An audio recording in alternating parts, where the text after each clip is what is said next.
Hello, everyone. Welcome back to episode 3 of Macalite Shards of Amber Season 2. I don't know why I called it Season 2, but I felt like it. So thank you for tuning back in. Quick note, I'm going to plug a friend here. If you like cool D&D and other nerdy merchandise, check out sonerdwear.com. Our friend Maddie runs that over there. You can find my stuff there, and I just got this new shirt.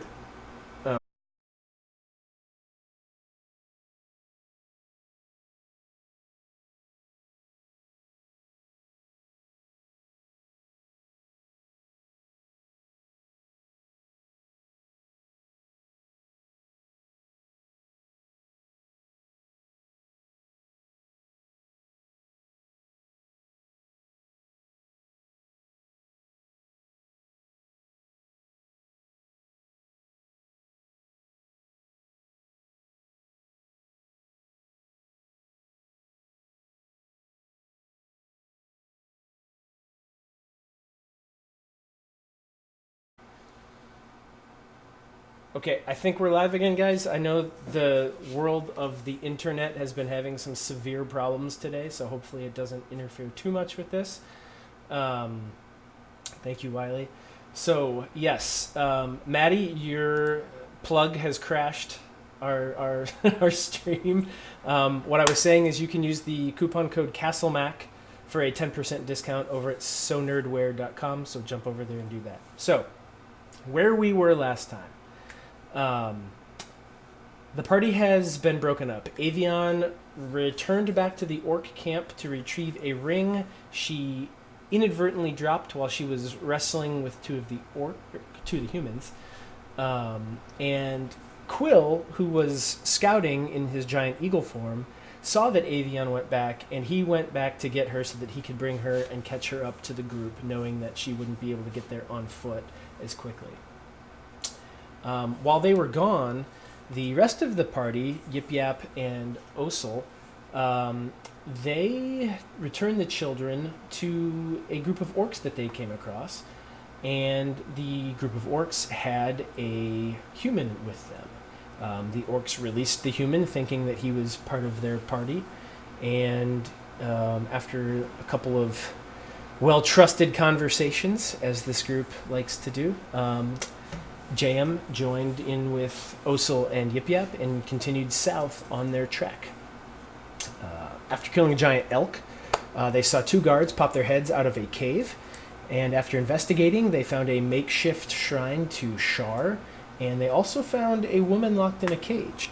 That woman turned out to be a kind of roaming nomad named Manja, and she begged to join them in their travel south. She said she didn't feel safe, even though she has spent many years wandering the wilderness by herself and with her family. So here we are, with Quill about to return carrying Avion, and 2 days to reach their destination in the vast swamp. So, here we go. And it appears we are happy. So, right now, we'll have Avion riding a giant eagle that is Quill coming in, and Osel, Yip Yap, and Jaheim. You kind of see, like as you're waking up and you look, you see this giant eagle start to descend with Avion on its back. I hope theme music's playing in your all's heads while this is going on. DM, how far are we? I'm sorry, like I know we have 2 days left. How close are we to where we need to go? So, I mean, how? You guys are. You're supposed to catch a boat in the vast swamp. There's a river that runs through the vast swamp, and you are set to catch that and make your way out into the Dragonmere, which will take you effectively to the ruins of Starmantle. So you've got probably 2 days to make it to this ship that's inside the vast swamp, and it's probably going to be a solid day of travel. You're fairly close, so it could take you the full 2 days to get through the vast swamp. Okay, that's all I need to know. Yeah. Sure. So I'm just gonna land, and kind of put my wings back to let Avion, exit as she wishes. All right. Welcome back. I'm gonna hop off and do like a 3-point landing like a badass. And I'm just gonna take back off and stand up in a tree right above them. Glad that we've all reunited together here. Quilly, you just gonna chill up there? I'm gonna look at, of course, the newcomer to the group and the female, and just kind of knowingly, why the F are they there? It's Yip Yap's fault. No. Just point to him. No. And I'll just look at Lip Yap. I leave you guys for like a day. A day. And what happens? We got new members? What are we, like a Girl Scout troop now? We're just picking up everyone? I mean, it seemed so. We had to. JM seemed like a worthy guide around these parts that we were unfamiliar with, and he was in a little bit of a pickle with the some other orcs that we traded the younglings with, and then Wait, hold on. His name is Jam. Yeah, Jam. Yeah. Jam was in a jam. Yes. And we helped him. Yeah. Okay, he can stay. We traded for him. We traded 3 orc kids for 1 tall guy. That's a pretty good deal. I mean, I guess. The orc kids are pretty cute. Wow. Well, they're safe. They're safe with their own kin now, and that was your wishes, and we followed through on those. I feel very, very well. And orc kids really aren't my jam. Okay, I feel like we've now exacerbated the name jokes. Oh, yep. I feel like I kept it tasteful, and then you just you overcommitted. Oh, I didn't commit at all to that. And this our friend over here was in a prison, and we can't just leave somebody in a cave without no way out. So we. I mean, you totally can. You absolutely can leave someone in a cave. I can't. You can. I can't. So. Is there a reason you have this savior complex? Yes. Because it's gonna get us killed. It's a very long story. Yes. And Quill's gonna swing down from a tree, and as he does, he lands, morphs back into Quill, smacks Osil in the back of the head, just a tap, and walks next to Avion, and just kind of knowingly stares at Osil, and just lets her proceed.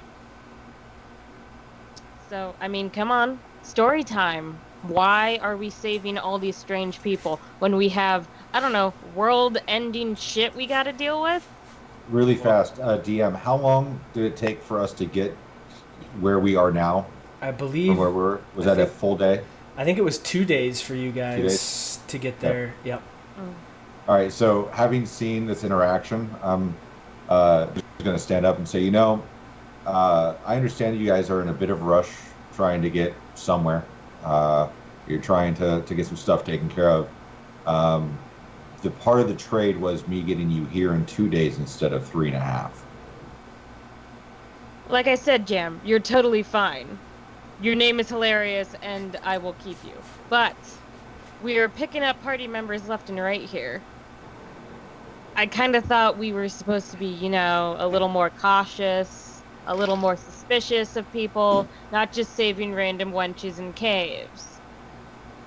And then, at that point, Manja kind of perks up. She goes, "I'm not a wench. I'm just a simple woman living in the woods, trying to make ends meet. I don't do those things." I'm sorry. It's just random women in caves typically spell disaster. I can't speak from a lot of experience because I don't go saving random women in caves. But it's just a little suspicious, so we'll get back to you. Why are you like this? I think he wanted to replace the guy who smelled like fish. I think she's the replacement for that guy. That seems plausible. Are you saying she smells like fish? No, she I hope smells, not. No, she smells like a cave. Oh, Yeah, yes, a cave. okay. That's way better. Okay, great. She just kind of shakes her head. You know, at some point you just gotta wonder, maybe you should stop sniffing people. Yeah. Well, lesson learned. And so I'm just gonna walk up to Jam and just hand him a cracker. Go look at the cracker. Thank you. And I'm just gonna walk back, stand next to Avion. I want to tuck it in my pouch somewhere. We'll be. So when it's a long story. I wish someone would have been around to help me in my time of need. So when people are in their time of need, I'm gonna help them if I have the chance. You Okay. really delved into that. We don't have enough time. See, I'm trying to speed us along by not telling the whole story because we would be here all day if I told you the whole story. Okay, well, let's talk and walk then, buddy, because you Alright. have a lot of explaining to do when you start dragging me into things, okay? Yeah, me Fair. too. If you're coming along anyway, so I don't know why you're inconvenienced by this. And Manja kind of pipes up. She goes, so where are we going now? I guess we're following Jam. Well, I mean, Let's go where Jam wants to go. I'm okay with that as long as it gets us to a safer place pretty quick. Where's your end destination, lady? I'm sorry, I have no idea where you're supposed to be going. Well, it's my end destination is wherever I can get to a city, but there's no close cities around here, and Osil and Yip Yap said that I could go with them, and that they were getting somewhere safe, and I could come with as long as we needed to. You guys don't know what those two guards were about to do to me in there. Do you know who Shar is? Yes. No. Okay, well, that's I just look at kind of a Avion and surprise. just It was not gonna be good. Let's just say I'm very thankful that you chose to come in that cave when you did. Okay, I guess if you're gonna be traveling with us, what can you do? I can forage for food. I've spent a lot of time with druids, and several. I'm okay with that. And several. Are you? You do look like it. You are a druid, aren't you? I'm a quill. That's who I am. You Quill? Okay. Hello, Quill. I'm Manja. I can find clean food and water. That's really what I'm best at, is finding food and water. Can you kill stuff, like things that are trying to kill you first? I've never really been put to that sort of test. You were captured by two dudes in a cave. And That I- seems like He was that's the optimal time to be like, hey, you know what? Little manslaughter, totally fine. I don't carry weapons. I just Okay. slide her a dagger. I do know how to use a knife, though. I mean, I skinned plenty of animals. I mean, JM saw how good I am with that elk. This Okay. is true. All right.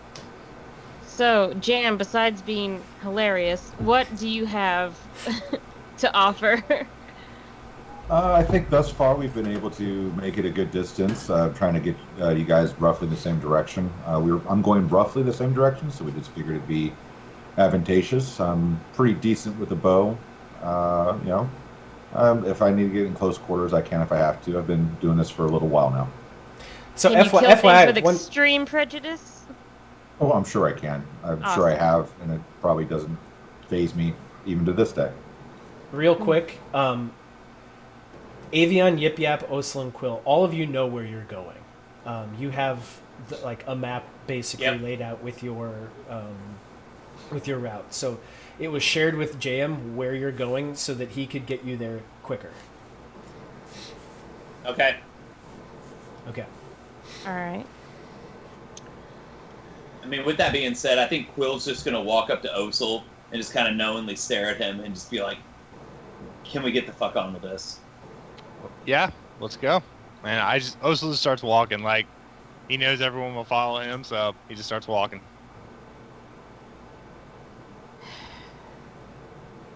I guess I will begrudgingly follow Osel. I think Quill's just going to walk behind Osel, just like almost like 2.5 feet back, just kind of staring at him and just kind of nipping at some seeds in his pocket and tossing the shells to the ground. I'd be with Osel, trying to make headway. Okay. And I'm following him. I'm gonna have my mirror out just in case. And Manya's she's kind of tucked in the middle, just doing that thing she does where she kind of spaces out, just kind of looking around and kind of taking things in and kind of assessing the lay of the land, as it were. So you guys travel for quite a while. You're able to, like, at a normal pace, you guys are able to get, like 24 miles in a day. So probably you've got about 10 miles before you guys hit the edge of the vast swamp. And you go throughout this day of just kind of like banter and then periods of silence and banter and periods of silence, kind of going through, taking breaks and whatnot. Is there anything else you guys would want to do before you get to the swamp? All right, so the swamp is right. So the swamp is how far from our final destination? So you are going to be picking up a boat that's moored in the swamp itself. There's a river that feeds into the Dragonmere, and you're going to be picking up that boat there. Do you have any intel on the actual swamp? Like, are we fighting through the swamp, or is it just a fucking swamp that we're fighting about? You don't know. Sweet. You know that there's a swamp, and you have to go through it because that's the route that you guys chose. And how do we, like, on the map, can we tell how big the swamp is? Yeah, I mean it's big. So, Okay. everyone roll me either history or nature. I'm so crap at both. Let's see.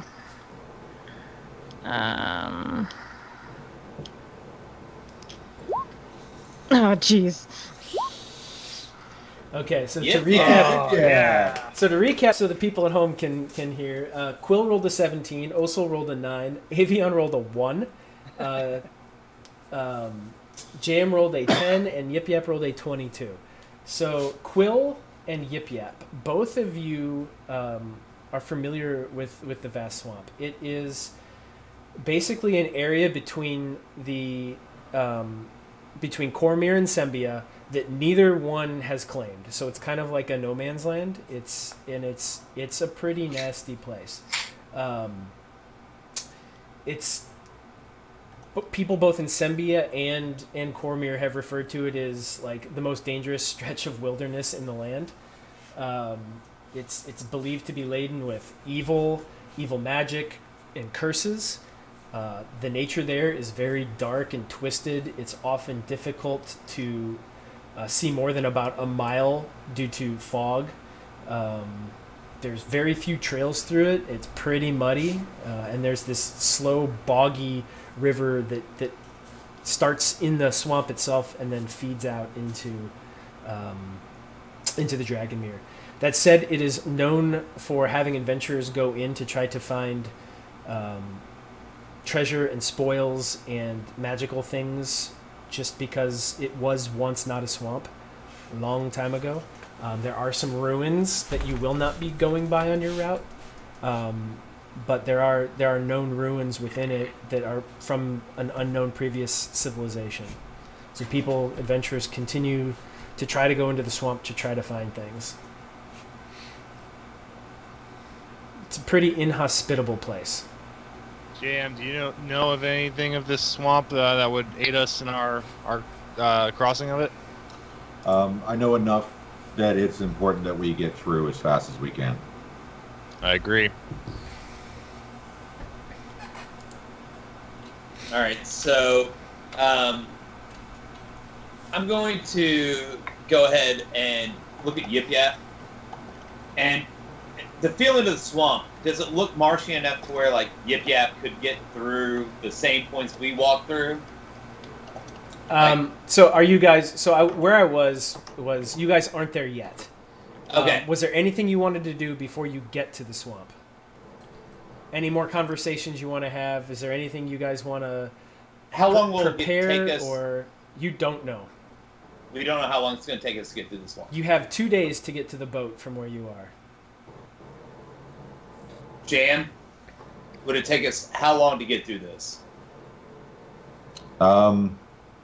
My guess would be it would take us the better part of our 2 days, right, DM? Yeah, you like if you guys are hustling, like a day and a half. If you get bogged down, pun intended, with something going on in there, it's gonna probably take the full 2 days. All right, it's gonna we're gonna have to be moving a lot to Okay. make it through. So Quill's just going to look at Osil and say, "Hey, we have to go through this fast. There's one crying kid. We can't go save it. We have to get through this. Like, this is way bigger than one person. It's way bigger than us. We have to destroy the Amber. And this is not a place for you to be able to do that. I don't know what brings you to that point, but we have to let nature take its course, man. Like, or if we can't destroy it, we can divide it up and you know keep it. That is not an option. What? We have to destroy this. Oh. And I understand, Quill. We'll there's nothing more important than this mission, and getting through this swamp is what we gotta do right now. And Manja kind of pipes in. She goes, "What's this amber you guys keep talking about?" Oh. Don't worry about it. I mean, is it gonna put my life in danger? That's your life's already in Absolutely. danger. Oh, It's been in danger since you met us. It was in before, but you're with people who will actually save you. So I wouldn't worry about it a whole lot. so should I stay or should I go? I mean, You are a I'd be person of okay your- with you going. I wouldn't. You are commit welcome one to way make or that another. decision. Yeah, be careful though. Don't commit to one way over the other. Well, I feel like if I venture out again, it might be bad. I'm gonna stay with you guys. I don't know what this amber is, but I haven't seen any of it. What's it look like? Do you have some you could show me? I mean, yeah. To be No. fair, all I've heard is Osil, I've no. only heard of it. Nope, Yeah. that's not a good idea to bring it out. Just Nope. understand that we have it, and that's all you need to know. Okay. Have you ever seen ogre mucus? No. Oh, well, it looks kind of like that. except I it's thought it was hard. more like ogre earwax. Yeah, it is kind of. Yeah. More that amber color. Yeah, What with it being amber and all. right. That's a pretty good description. Yeah, I'm a regular painter, Rembrandt. Descriptionist. Yes. All right, so I'm just gonna look at Osil and just be like, "Come on, man. We have to get through this." Yep, let's go. I'm ready. All right. So, you continue to walk, and you've kind of you cut off the plains and you cut back into some of these foothills, and you're following. James kind of taking you through some trails and game trails, and the natural trail falls away. The game trail pretty much takes over, and then the game trail disappears, and before you start to you smell it before you see it, but the dank, decaying, damp, just that kind of death smell of nature, of the dark side of nature, just kind of coming to take things over again. That decay and renewal side of things. You all get the feeling, though, that it's not just a swamp, that there's something dark, like unnaturally dark about it. So yeah, you start to approach. The ground starts to get wetter and wetter, and that more boggy sort of thing. The weather suddenly starts to shift. While it was fairly warm, I mean it's autumn, but it's still early autumn, so you're like in the 70s. It's probably dropped about 10 degrees into the 60s, and it's continuing to drop. It's gotten dark, gray, gloomy. It's shifting very quickly, and mists. You're starting to see mists. The further into it you go, it's just fog, and it's pretty gross. Okay, as we're walking along, I'm gonna make sure that I'm kind of towards the back, letting Yip Yap go in front of me. Making sure if he has any troubles, I can help him out. The person actually having the most trouble is Manja. She's like kind of just it's kind of weird for someone who's been in nature for a while. She's kind of struggling a little bit. I mean, is her feet digging in like, a few inches and just every time's a misstep? She just doesn't know how to walk through it. And she kind of looks up. She's like, "I'm sorry, guys. I don't go to swamps. There's no food in swamps." All right. And I pick her up bridal style and just start carrying her. Okay. It's the opposite of what I was going to do. All right, so we're just going to follow along, and I'm just going to kind of smile and wish that I took a mental picture of this and could send to Mia. She would kill me. No, she wouldn't. You're saving somebody and helping a life. She wouldn't give a shit. And so as we go through, so Yip Yap's okay? Going through it? Yeah. All right, so as I see Yip Yap like trudging through like a beast, I'm just going to go up to Osel, and it is kind of concerning me, man, that we've had to take so many pauses. And as we're walking, can you please give me a little insight? Man, we've been together for months, seasons. And everything that you have done up to this point, I get is for the goodness of the innocent, but you've put us in a few bad ways, and we've gotten out of them. And I'm happy to follow you to the next bad way. But you got to give me a reason why. You've got to tell me why. The ranger knows this area and knows the terrain. I mean, without you and Avion, Yip Yap and I would have been, not only relatively alone, but probably lost at some point in time with our limited navigation skills. So the ranger helped us out and got us to where we needed to go to meet up with you all. He was fine keeping watch, and he was fine.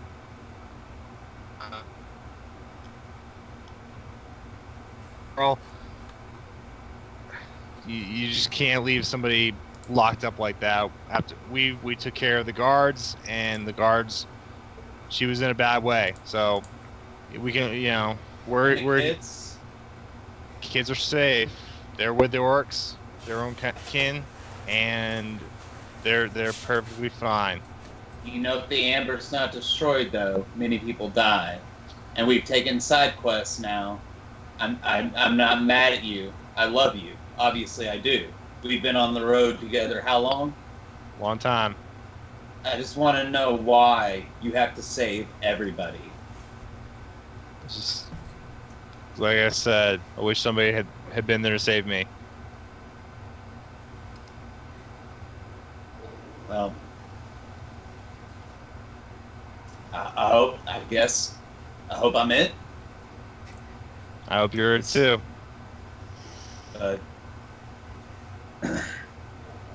It's nice to know what you're fighting for, and I've been fighting a lot of this stuff with you, but kind of for you, with a little bit of haze and not knowing exactly why.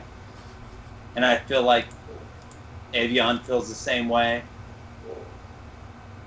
And we will not leave you, regardless. If you can't tell us, that's fine.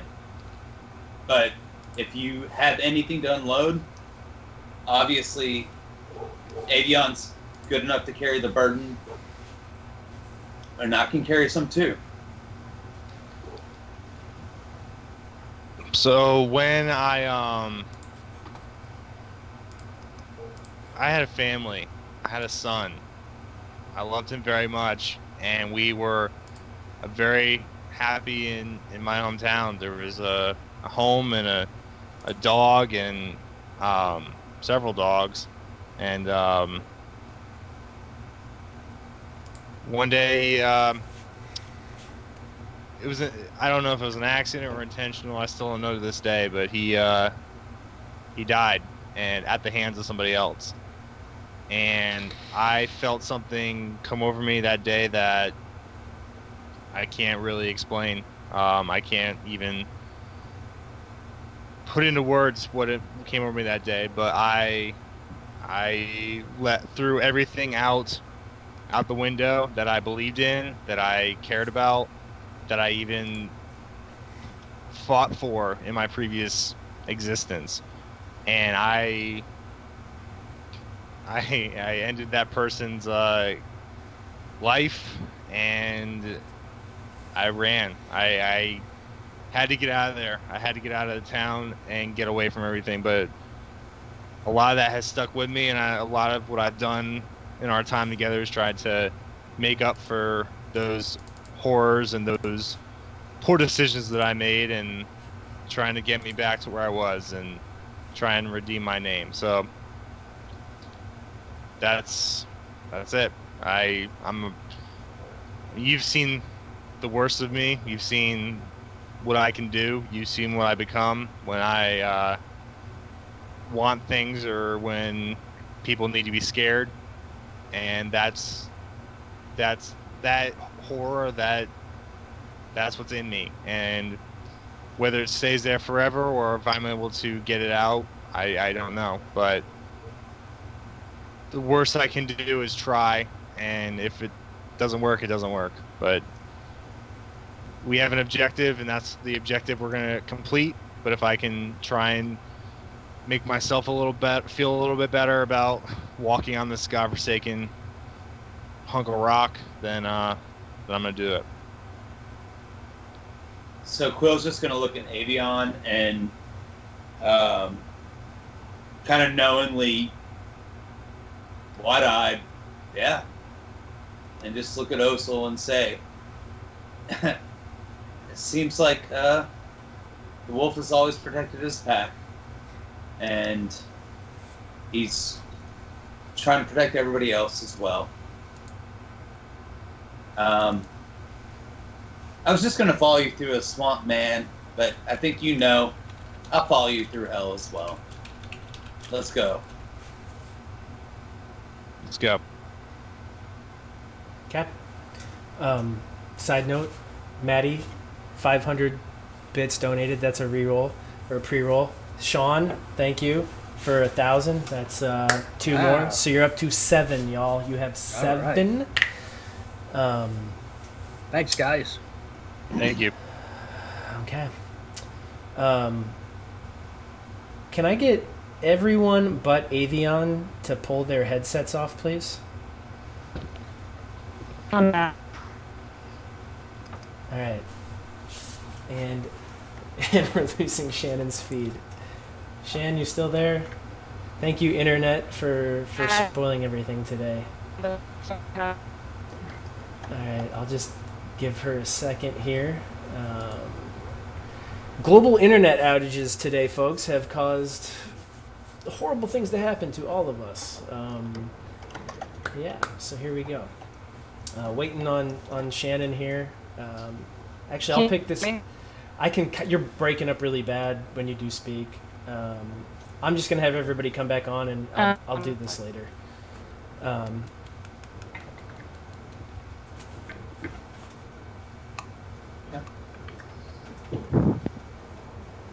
Yeah, Shannon's Technical difficulties. Yeah, Shannon's feed's jacked. Her Monday night internet is all sorts of messed up. So, here's what's going to happen. You guys are continuing into the swamp. You as you walk and you've been having these conversations, it's still that just horribly smelly, dirty, dank, decaying thing. You're winding through these paths, following Jaheim, trying to find the driest, easiest places to walk on. Yeah, it's a struggle to get through it. You're moving quicker than you should be, thanks to Jaheim, but it's still work.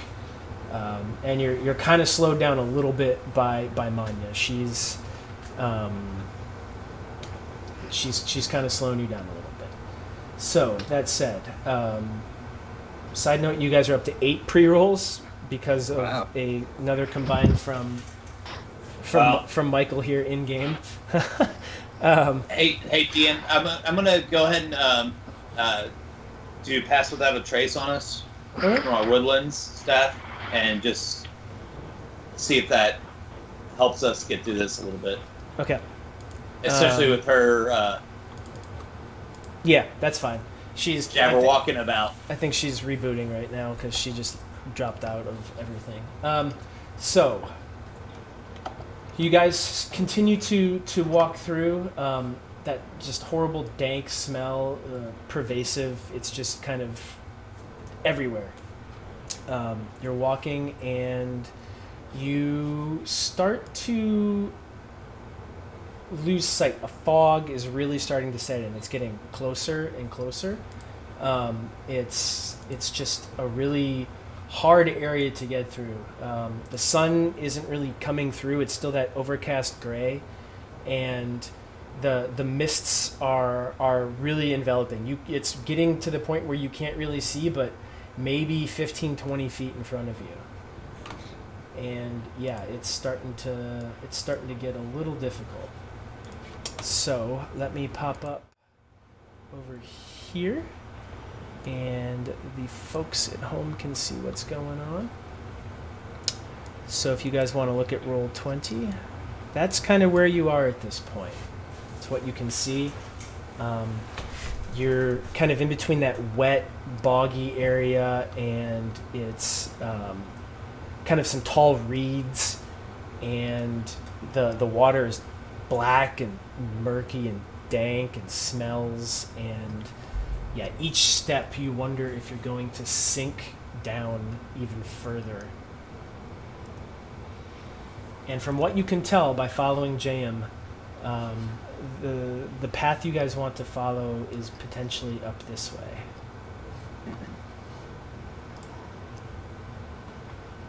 Okay, I think that Quill's going to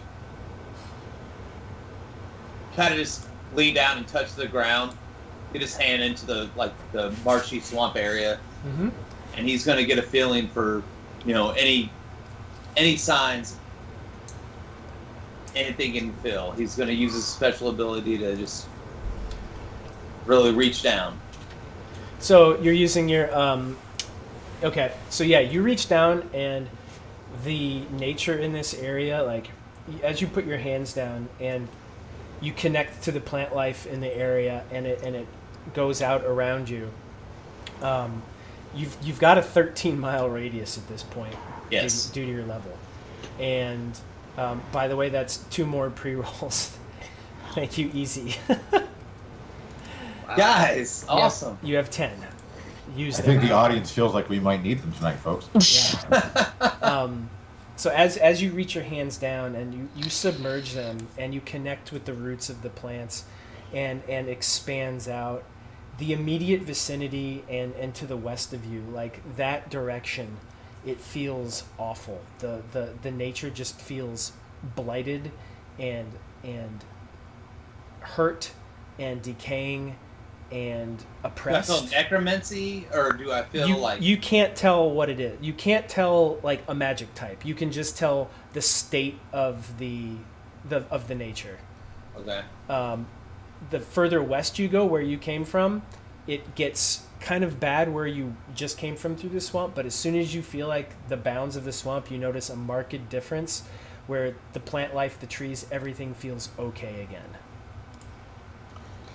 Seeing him do that, and for a point of clarity, did we have a long rest since we picked up Yes, you did. the chick? Okay, because Yes. that's important, so I don't Yes, burn through my spell slots. absolutely. Yes. I am also going to use Primeval Awareness. Okay, so what he's got is something a little different from you. He's Right. got a homebrew thing. So, yeah. Let's see here. I'll give myself the long rest, and then I'll take away the spell slot. Okay. Remind me what you're looking for with Primeval Awareness. Primeval Awareness, I am looking for any aberrations, celestials, dragons, elementals, fae, fiends, or undead within 1 mile. Okay. Yeah, because this is not favored terrain. Right. So yeah, you definitely pick up undead. You pick up fae. You pick up elementals. You pick up aberrations. You pick up a celestial because there's kind of one in your party. And you do pick up dragon. Okay.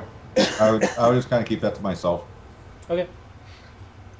I want to try to use my cantrip Gust and see if that moves any of this fog and see if I can help us with our vision issue. Sure. So, let's see. How wide of a berth does that give you? Let's see. Probably. Is it 20 feet?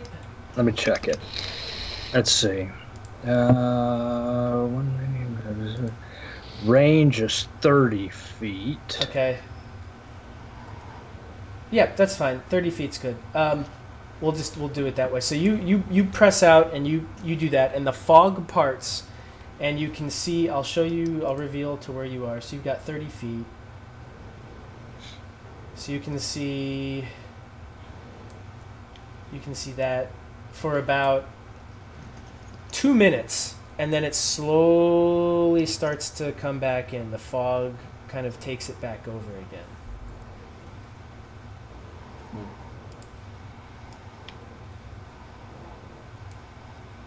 All right.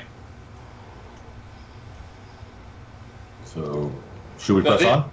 Yeah, Well- I guess.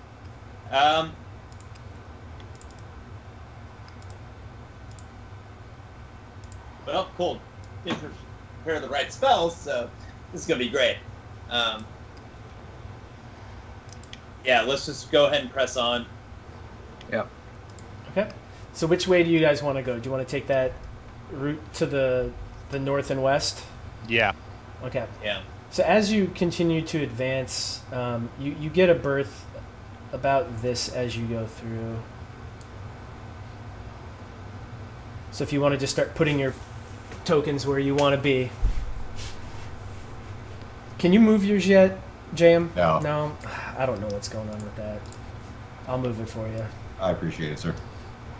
I'll kind of keep you in the lead. So the path kind of curls around this way. What about old chick? She just Oh, yeah. who's she gonna be bumped up next to? Like, She's kind of back here wherever she can tuck in. could she be like? I guess that I'm gonna just reach out to her, grab her hand, and just be like, "Follow me." Wait, aren't I still carrying her like bridal style Yeah, though? you Oh, are. are you? Yeah. That's right. Oh, then Yep, never mind. you are.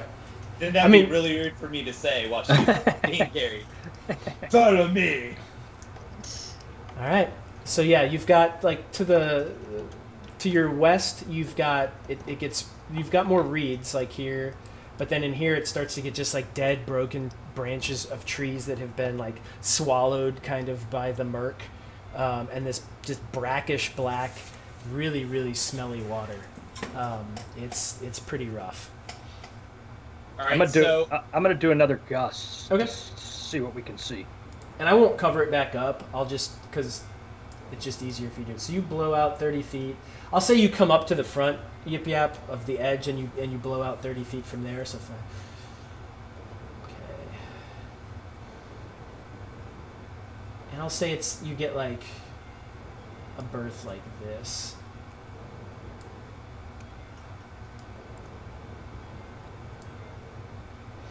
And down here you see just a massively decayed tree. So how thick's the fog? I mean, like, as far as, like, can we tell the height of the fog? Is it just, like, eye level, or is It's you look up and you in see the fog. trees? You look up and you see fog. Like, you don't see the branches of the tree at the very top. Oh, okay. It's kind of like just pervasive. It's basically everywhere. Damn. Okay. Sounds awesome. So who wants to approach? Who wants to go forward? What are you guys doing?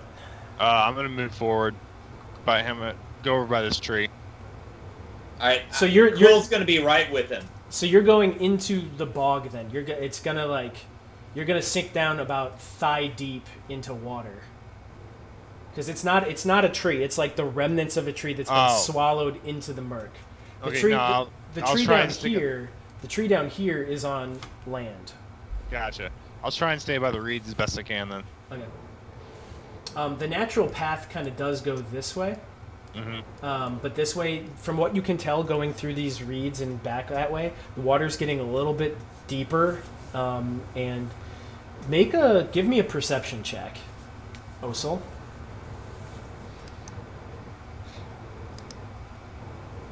Yeah, you feel something go past your legs, even in your armor, and it felt big. Great. Through the water? Cool. Yeah, because he kind of stepped into the water. Yeah. I'm going to step out of the water and take out my glaive and be like, guys, we're not alone. We all should definitely get ready to, if anything should come up. You've got your great axe, not your glaive. Sorry. Yes, great axe. So, okay. And Manya's kind of freaking out. She's over Avion's shoulder, just like, maybe I shouldn't have come in here? I mean, to be fair, we gave you the choice.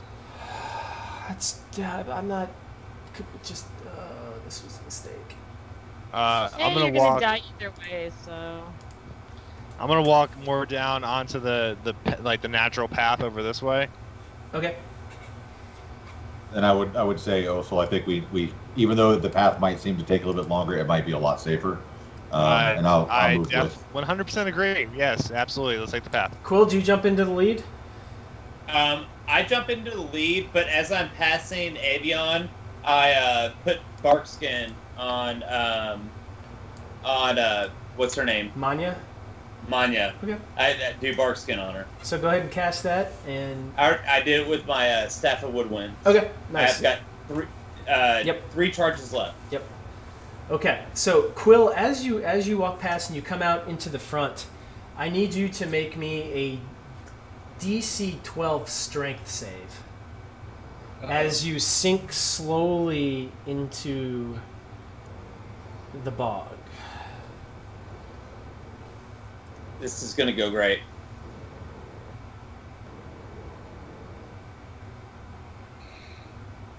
Ooh, look at that. Nice.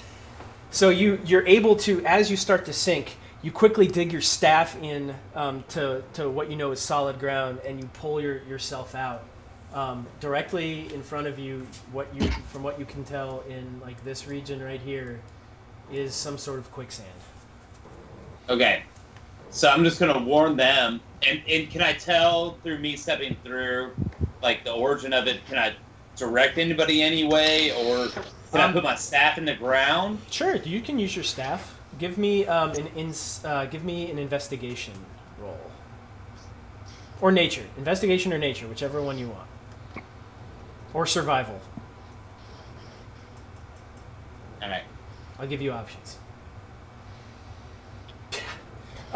So you know the basic outline of it. I'll draw it up here for you guys so you can see it. It's right about here.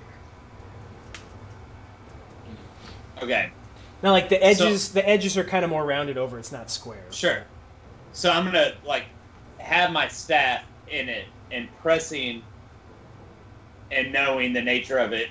I'm just gonna lead them around the quicksand. Okay. And as you make your way through, you do see more of kind of what's around you. So yeah, you're able to walk around. So which way you're going to go around? Are you going to go around to the east over here or to the west this way? I'm going to yell at Jamie and say, where the F are we going? I would say go to the left. This way? Yeah. Alright, so we're going to go to the left. Alright, go ahead and start moving your characters that way, your tokens. Just want to see where everybody's going to go. By the way, as a total aside, I've been looking for a way to cast haste so I could say Hasta Mañana. Alright. Avian, can you move your token? Did we lose you? No, I'm good. Okay. So let me put Manja here. So as you guys get here, all lined up, before you even get here, you're all kind of piled around here, coming around. The tree that appeared to be unmoving and decaying and dying, all of a sudden lashes out. Sweet. Cool. Let's see, who went through first? Oh, dear. I think you moved through first, Quill. It probably would have been Quill and I right Yeah. behind him. So I'll say the two of you go through first. You're gonna bear the brunt of this in the beginning. So one of the branches sweeps down right at you, JM, and pretty sure 23 hits you.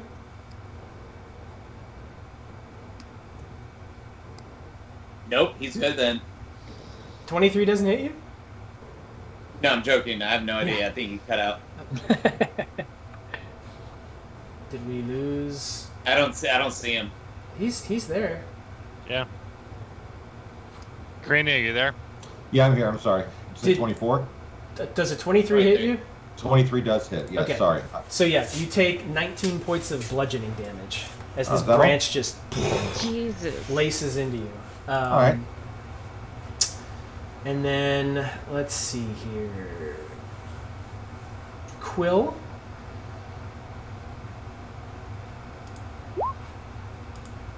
Yeah, that's definitely going to hit you. So one of the roots comes up and just wraps around your legs and starts pulling you toward it.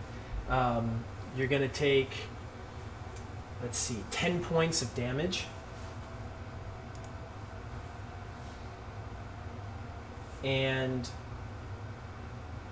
it's going to do that at the beginning of each turn. For at this point, you're considered grappled. Okay. So let me put Quill down here just so we can easily mark it. Let me make you grappled so I remember that you are grappled.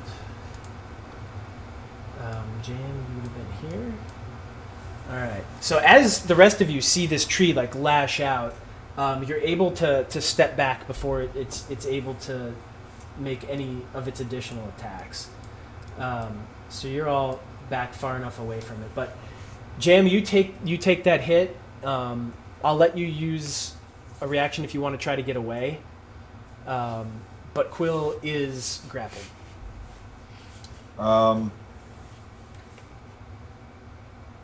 Yeah, I'd like to try to get away. All right. Where do you want to go? Back with the group or? Kind of over, like somewhere like to roll this way Okay. to try to maintain You're able to forward kind progress. of roll out there. I'm going to say the center is where Quill is, so that Okay. puts you about 15 feet away. I'll just back you up one more, 20 feet, so that you're out of its grasp. Okay. And then from what you guys can see, you do get to see more from this area over here. A little bit that way. Quill, you're able to see all of that right there. All right. So let's go ahead. Let me open the initiative tracker and reset it, and everyone can click their token, and I'll roll for you, JM. Or I'll click it for you since you can't click it.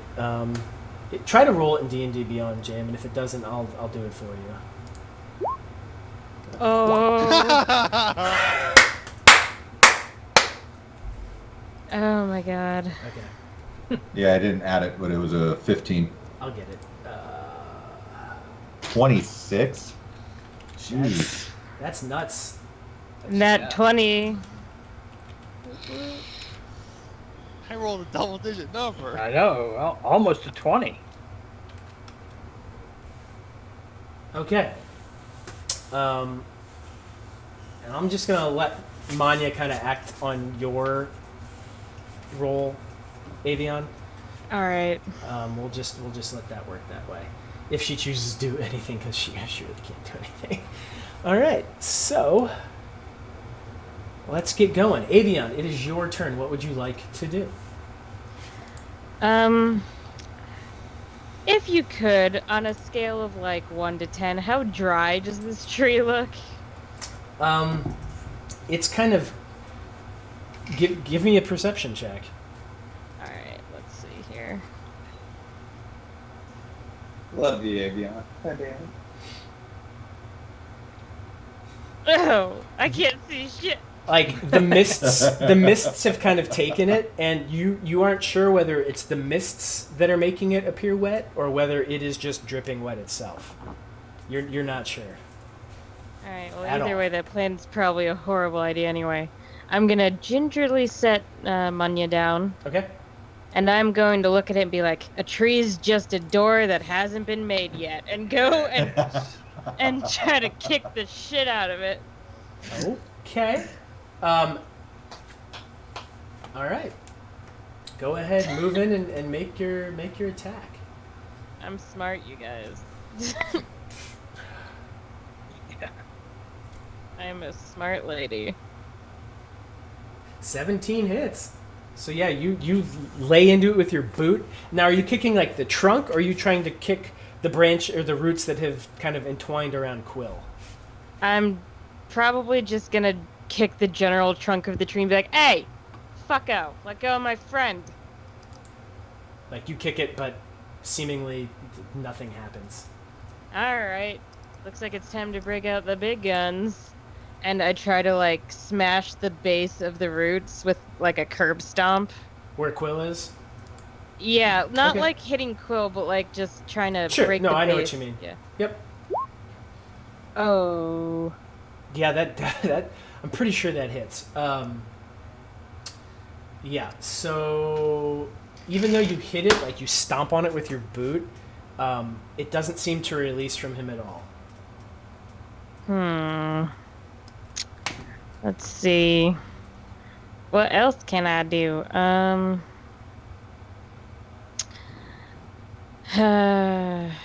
Alright, I guess at this point I'm going to use my bonus action since I'm a crossbow expert and use that to hit it with a crossbow bolt. Go for it. And I'll say, even though you're within 5 feet of it, you can shoot up into it and not take the penalty. That was hopefully what I was planning. Woo! Yep, that definitely. Oh, wow. That definitely hits. So I'm on a roll. 14. Got it. Okay.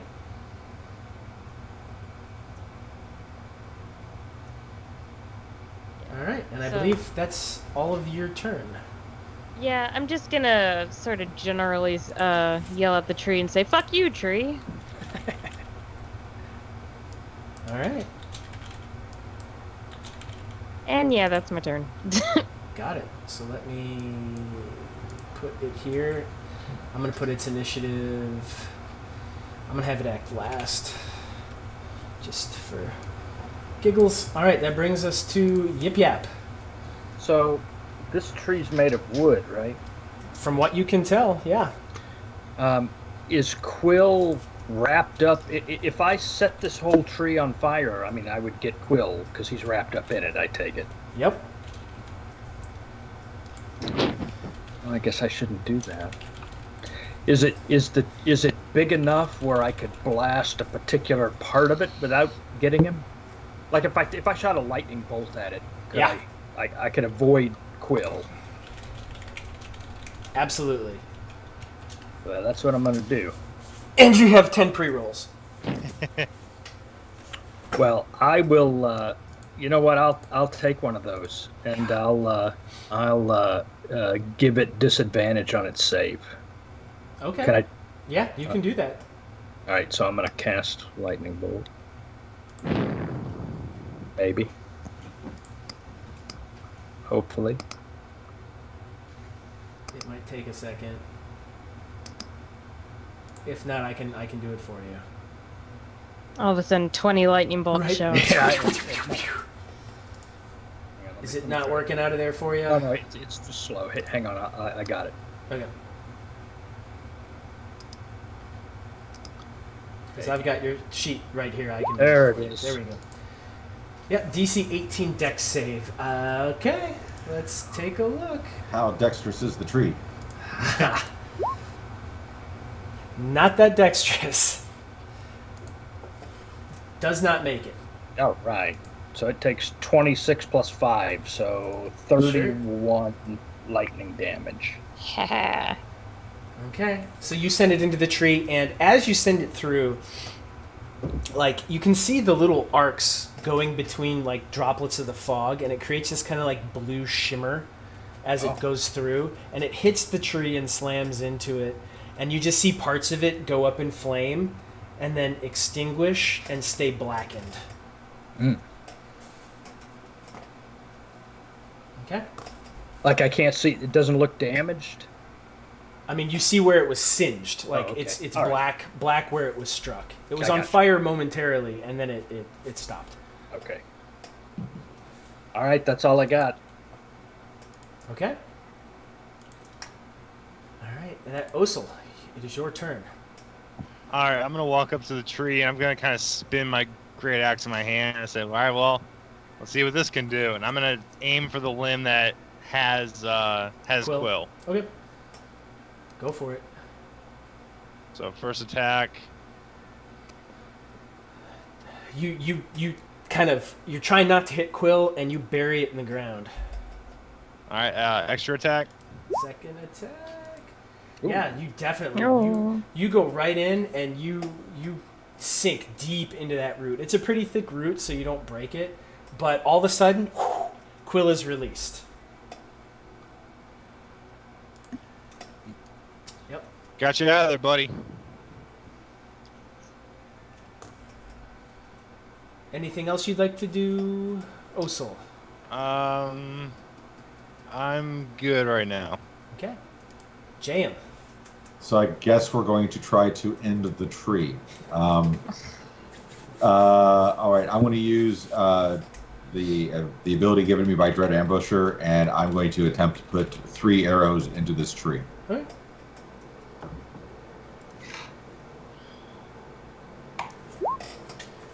That's a hit. Nice. Hold on, let me do that. All right, so that's 1. I'm going to do the rolls and I'll do the damage. Oh no, the damage is already Damage there. is already there. Sweet. Yep. That's a hit. And that's a hit.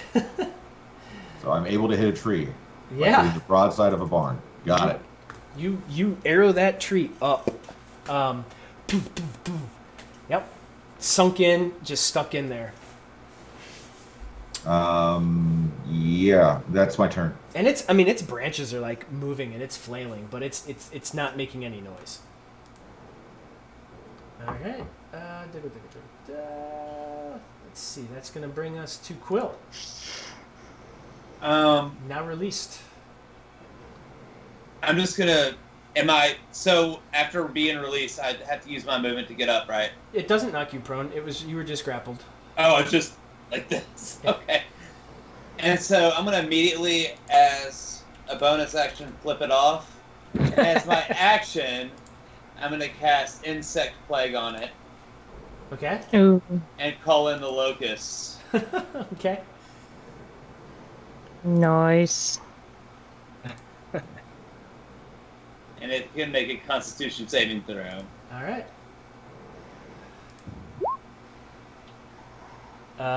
We'll go with the first one.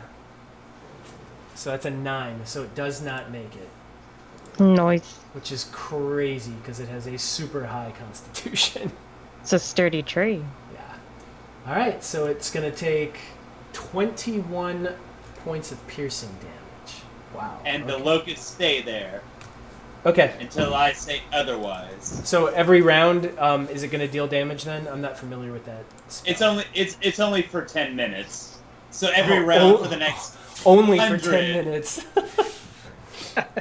Okay. Yes. Does it? And let me just bring it up so I can see it. Oh, so display. I can display it on. Don't worry. Sorry. I got it.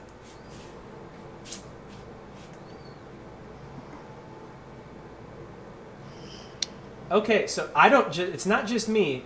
Everyone within a 20-foot sphere is going to make that. So I need Avion, Osul. I'll put that. You're not going to be able to do that. It's going to get all of you. Osul, Avion, and Quill. I need, and let's see, and JM. Sweet. Yip Yap and Manja, you are just outside of the range. Yeah. So all of you need to make the same Constitution saving throw too. Great Constitution saving throw. Crap! God bless. Quill's the only one that made it. DC 18. So Osul, JM, and Avion, you all take 21 points of piercing damage. Cool. My God! You hurt me more than the tree did. Ooh. I really wanted to cast that, like, not to hit our group, but... All right. Anything else you'd like to do?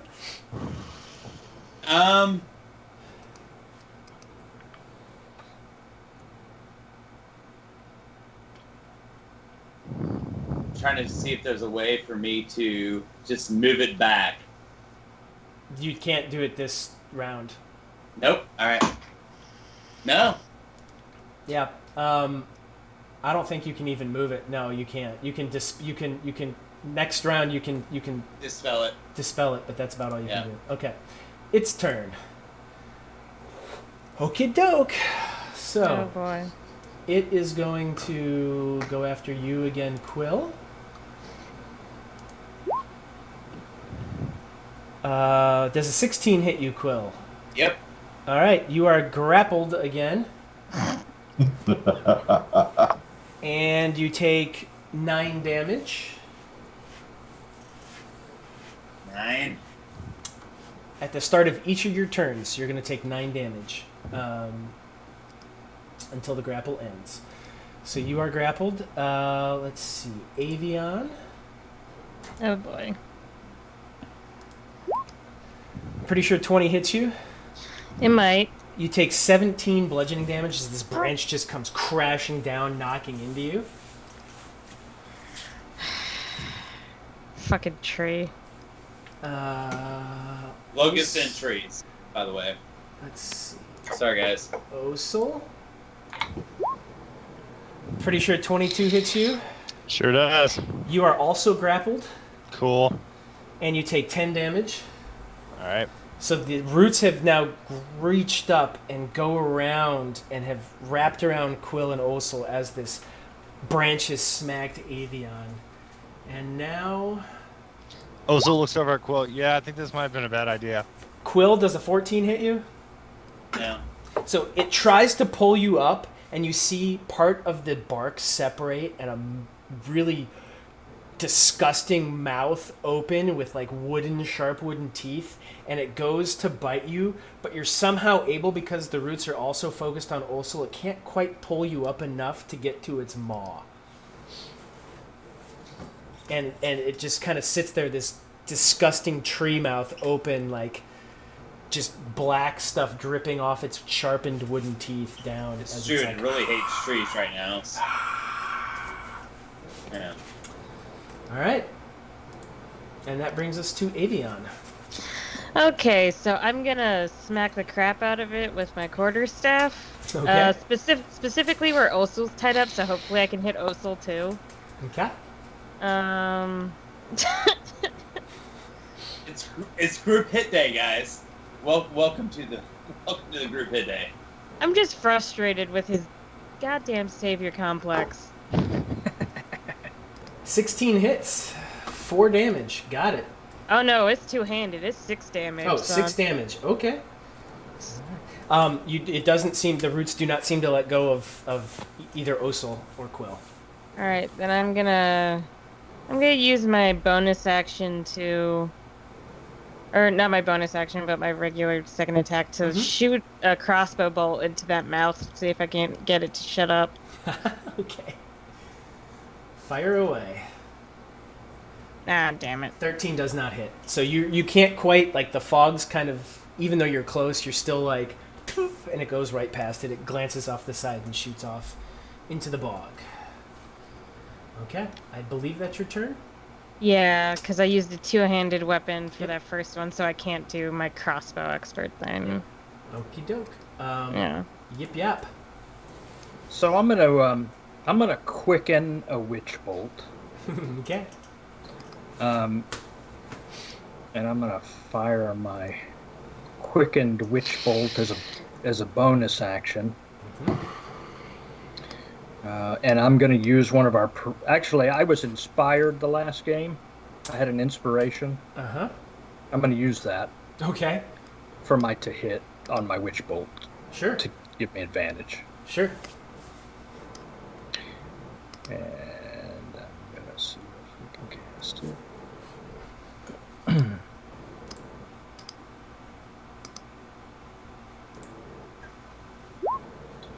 There you go. So you don't even need advantage. That 29 is definitely going to hit. So it does 9 plus 5, 14.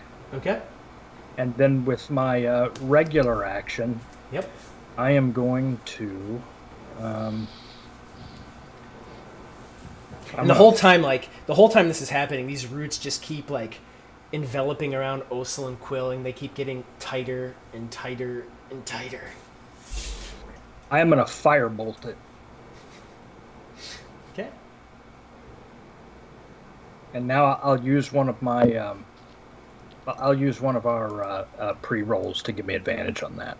Okay. Yeah, definitely. So as you do this, you shoot this firebolt right at the tree, and it hits and wraps around and just envelops it, and the branches start flailing. They're swooping down. Avion, you're barely missing it. JM, you're barely getting missed too. And then all of a sudden, the roots let go of both Osil and Quill, and the tree stops moving. Whew.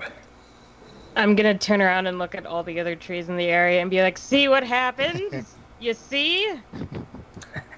Don't mess with us. Let's get out of here, away from this tree as fast as we can.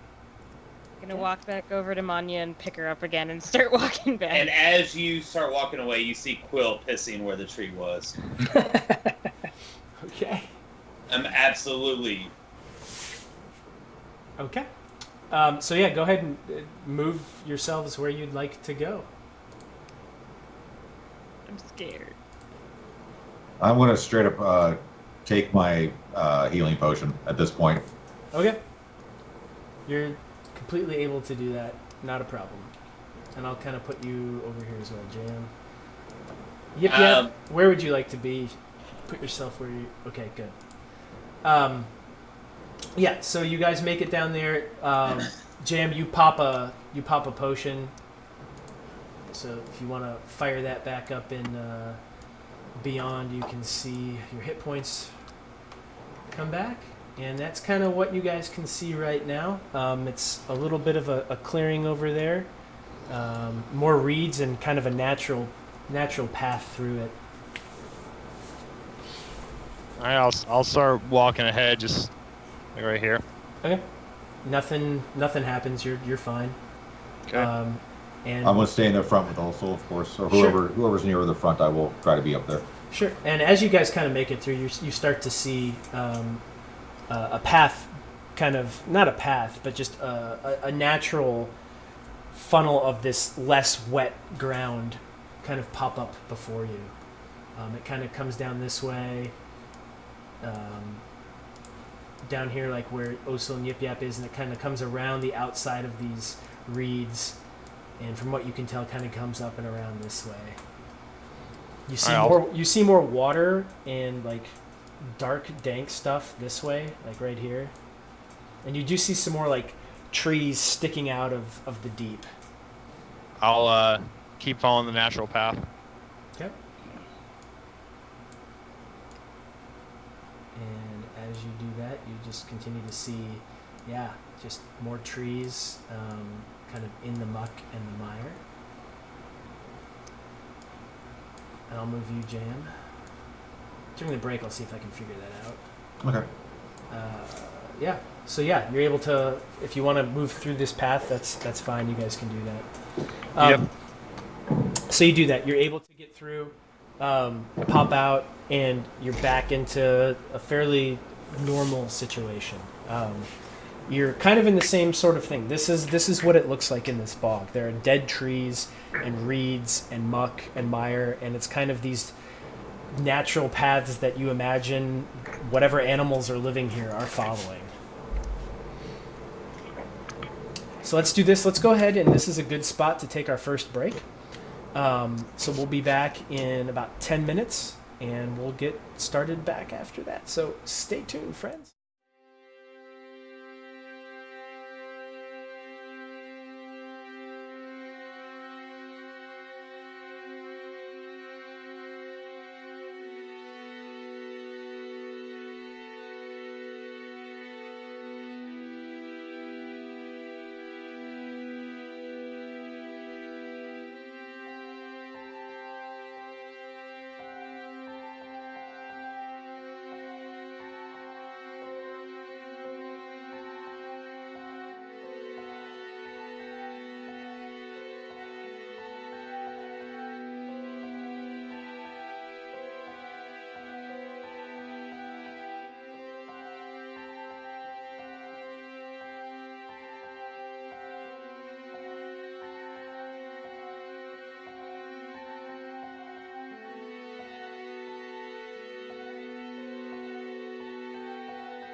And welcome back, everyone. Nice little break there.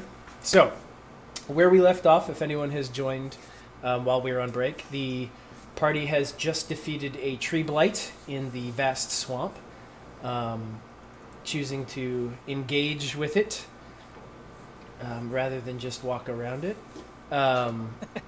So, I love you guys. Here's where you are. You have effectively taken a short rest. You've taken a breather. That was a pretty intense. You're not used to being attacked by trees. So you rested up for a little bit, and in the Castle Mac rules, short rests are just like 5-6 minutes, but you can spend hit dice, pop potions, stuff like that.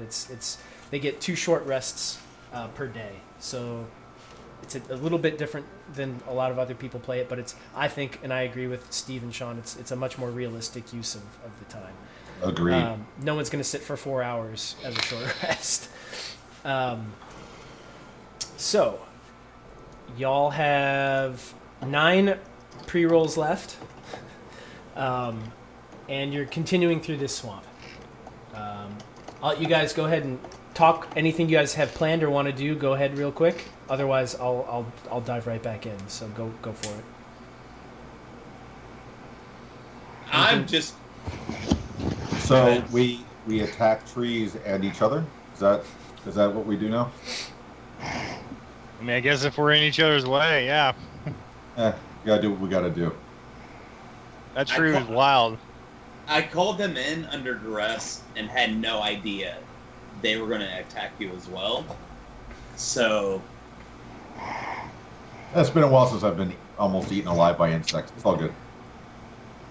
I thought that tree's bark was worse than its bite. Oh. Can someone just kill me? Can I just die?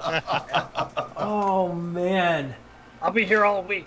Oh, I'm giving you another inspiration for that one. No, you should take away all of our divine. No, that was awesome. You should take away all of our divine. No, that was legit. Yes. Yip Yap, you have inspiration. That was Yip great has use the of same that. God status because Well played, Chris. Well played. It only took me all break. Okay, so you guys ready? Ready to continue on? Yeah. All right. Yeah. Let's make like a tree and get the hell out of here. So, you continue to go through, and you're kind of traversing the same sort of muck. You're taking a little more care around big dead trees that you see, and you're staying about 20 feet away from them when you can, avoiding kind of even probing in and out. Manja is completely shut down. She's not really talking at all. She's just kind of like looking around. She's really freaked out. At this point, what I am going to do now is everyone but Avion, pop your headsets off. oh no. And the internet breaks again. Right. Okay. Avion. So I need you to tell me what you're currently thinking about, like your surface level thoughts. Just thinking about, I guess, how much I wish this was over. I just want to get back to Marsember and just have a normal life, maybe. Okay. It's a little much to hope for, but that's what I want. Okay. I also need you to make a wisdom saving throw. So go ahead and roll wisdom All right. for me. Wisdom save. All right, let's see. Oh, that's not bad. Okay. So, you know that someone was trying to read your thoughts. Oh. You're pretty sure and you know that it's Manja. So Someone is. Hold What on. is that sound? So I think it's Elliot. I think he's got like a pencil and he's like rapping it on something. So you know that Manja is trying to read your thoughts. Okay. Okay. So we're gonna leave you there.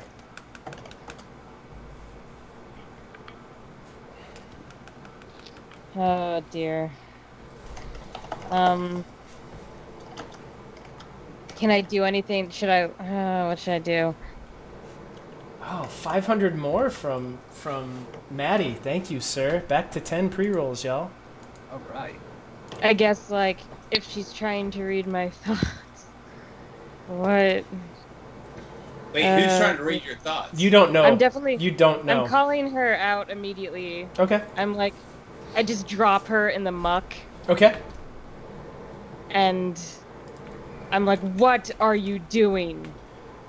Well, I'm not. What are you doing? You just dropped me. Why did you drop me?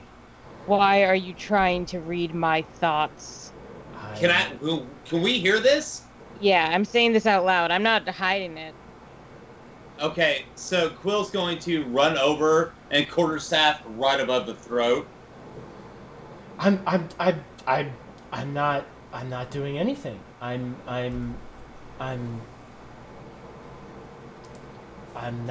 not trying to do anything to anybody. I know that you are trying to read my thoughts.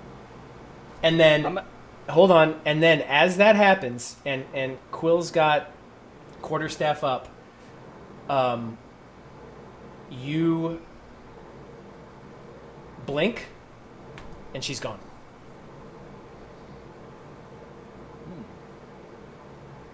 You do not save random women in caves.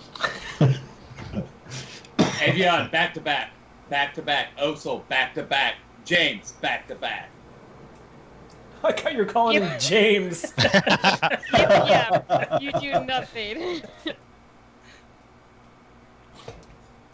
If I called him Jam, I would eat him. You do happen to see, however, footsteps, and Jam, you're very well very well aware of that she's running. Like you can tell that these footsteps were a run. I'm casting Dispel Magic right now on her. On who? She's gone. I don't see the. You don't see them. You see like where her feet were. You see like the path of her Not feet. like as they're happening. You don't see them as where they're they happening. were. You see where they were. They're her tracks, not her active footsteps. Sorry. Bob Saget. But she is gone. I mean, we could track her, but from Yeah. what you guys have told me, we need to get going and just move on. And they right? were going the way you came from. That's fine. She's going that way. Let her survive the swamp. We got more pressing issues. I'm gonna message Avion, and I'm gonna say, I can't read your thoughts, but I can speak inside your head. I'm gonna and I can respond to message, right? Yes. I'm gonna just say my favorite color is pink. No one will believe you. And And then I'm gonna say out loud, wow, I can read minds.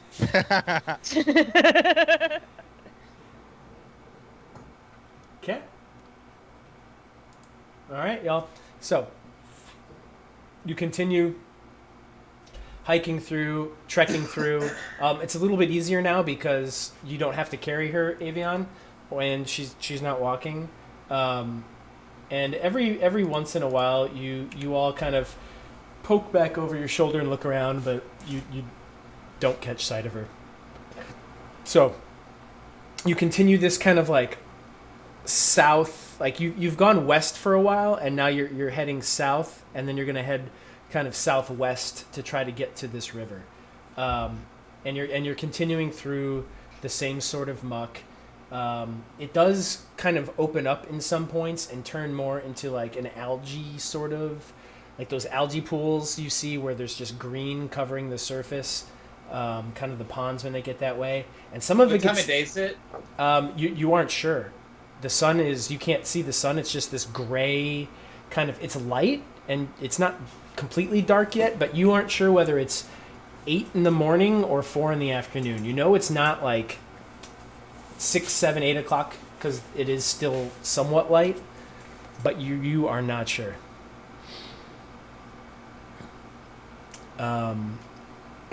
You set out here in the morning. You were able to make it by noon. You entered the swamp by noon. You're guessing it's probably about 2 o'clock, but you could be off an hour or two in either direction. All right, so I'm gonna cast Speak with Plants, and I'm just gonna walk up to a fern and just kind of. There are no ferns here. If you want to see what's around here, I need you to roll perception. Okay.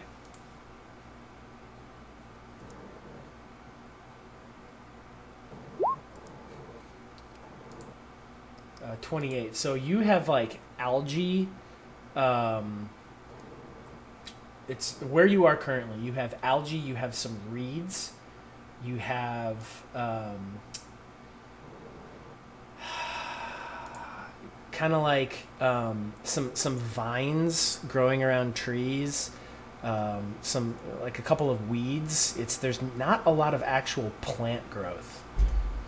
Some lichen, some moss.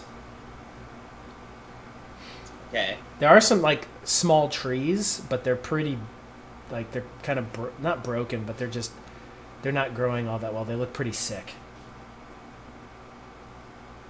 If you want to, if you do want to cast it, you still can. Yeah, I'm still gonna cast it. Okay. So which one are you speaking to? So I'm just gonna speak to the mosses. Okay. Because I know that mosses and the algae kind of flow through the ground, and I'm asking it, where anything maybe sinister might be. If there's anything that might be,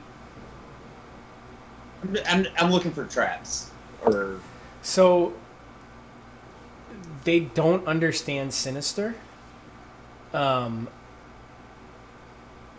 but or killing. Is there anything that would be? What you're able to gather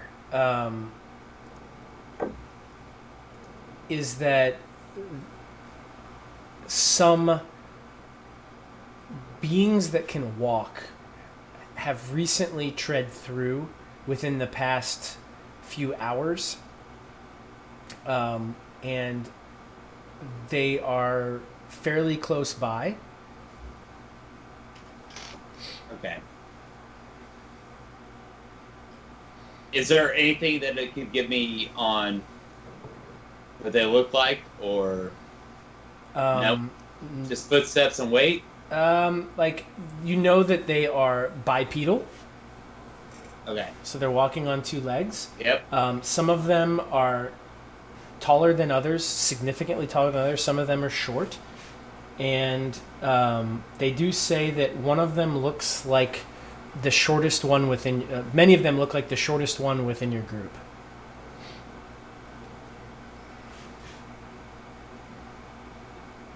Okay. I'm going to share this with my group.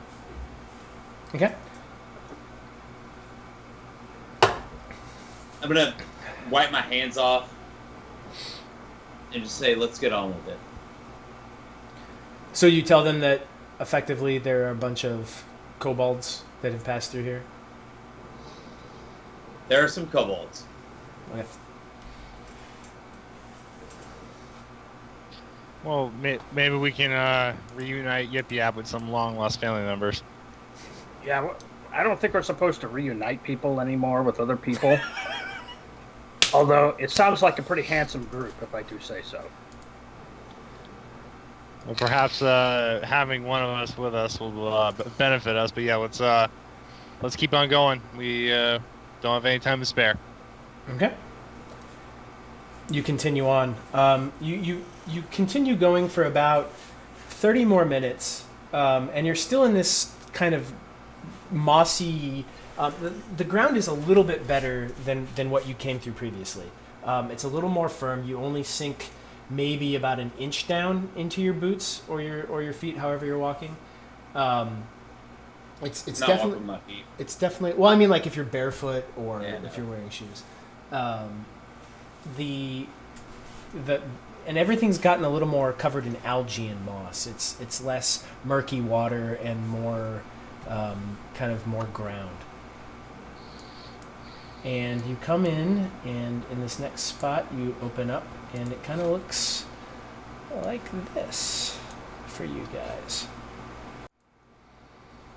And the mists have parted a little bit. You can see a little bit more than you could previously. So let me open this up just a little bit.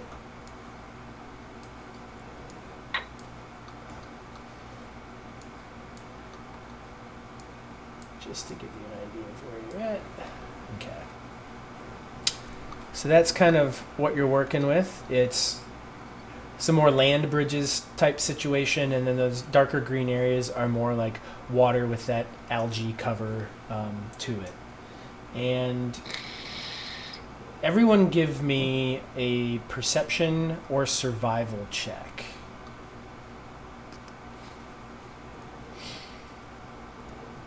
Both of these can only go so well. Jam with... Oh, and Quill.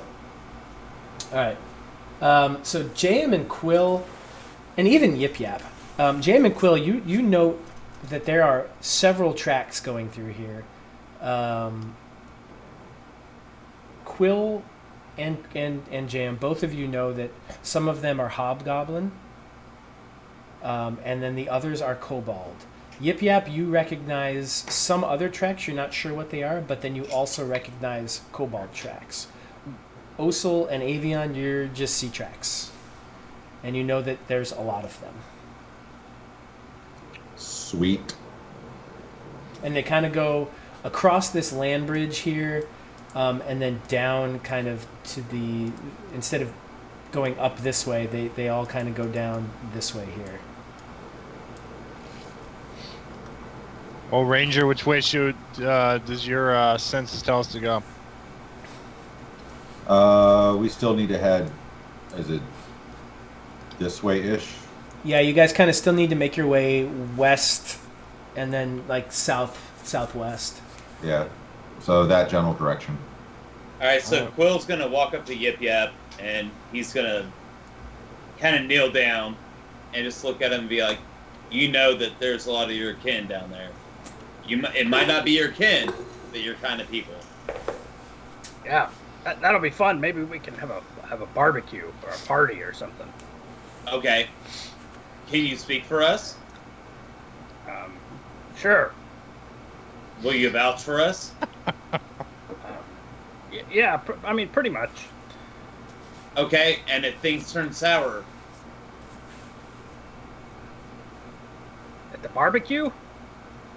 yes. Well, we'll make sure that we cook it right so it doesn't sour. Oh my god, we're gonna die. So because of the large number, I would let the group know. I'm going to hang a little bit near the back. That way, if we get into something, I can use my range more effectively. So if we get to a spot where you're not sure where we need to go, just pause. I'll come up and I'll help you figure it out, and then I'll wait for you guys to go back. I'm not going to be horribly far back. I'm going to be about 30 feet behind the lead, just that way I can get a shot off if I have to. Okay. That tree kind of messed with me. I don't need to be in the front anymore. Well, I'll be in the front, and I'll march ahead. Yeah, but like I said, if you get to the spot that you need help, just keep looking at me, and I'll keep kind of keeping you on track. All right. So you guys continue kind of you take that southerly approach and you trek for a solid 10-15 minutes. I need everyone to roll perception for me, please. I'm gonna use my item to give me advantage on that. Okay. Oh, good.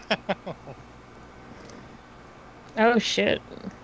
So Osel, you don't hear or see anything. Avion, you're just thinking about Mia.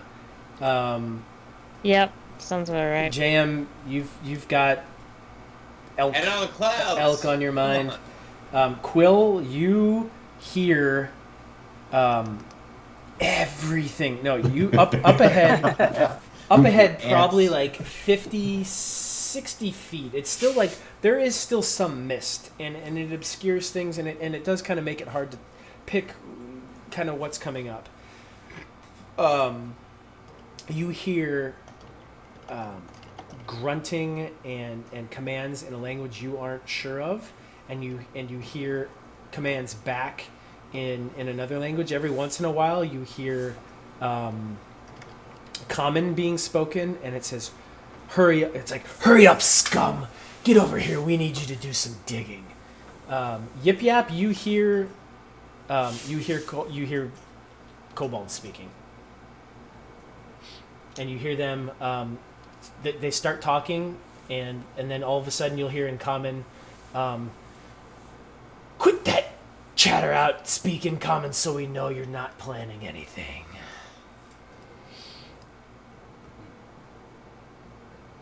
"I need you to get digging. Hurry up, get along." And you hear chains. Oh, that's pretty sad. Osul and Avion, you just don't hear anything. Like you hear some commotion, but you can't make out. But you react to the alert that everyone else suddenly like perks up as they're listening to it. So Oso will put one finger on Yip Yap's hand and just stare at him. And what do you want me to do?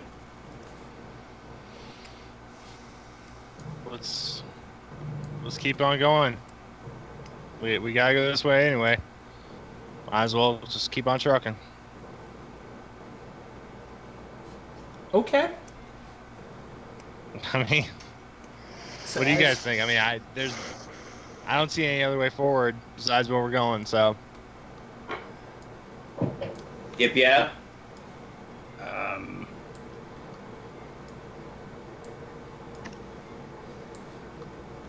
And then If we as you guys are talking, all of a sudden you hear, "Shh!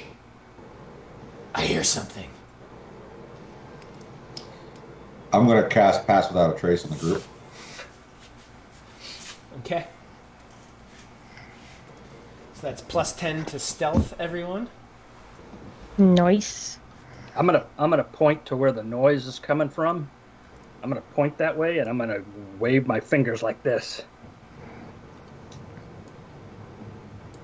And Quill's not going to know what that means.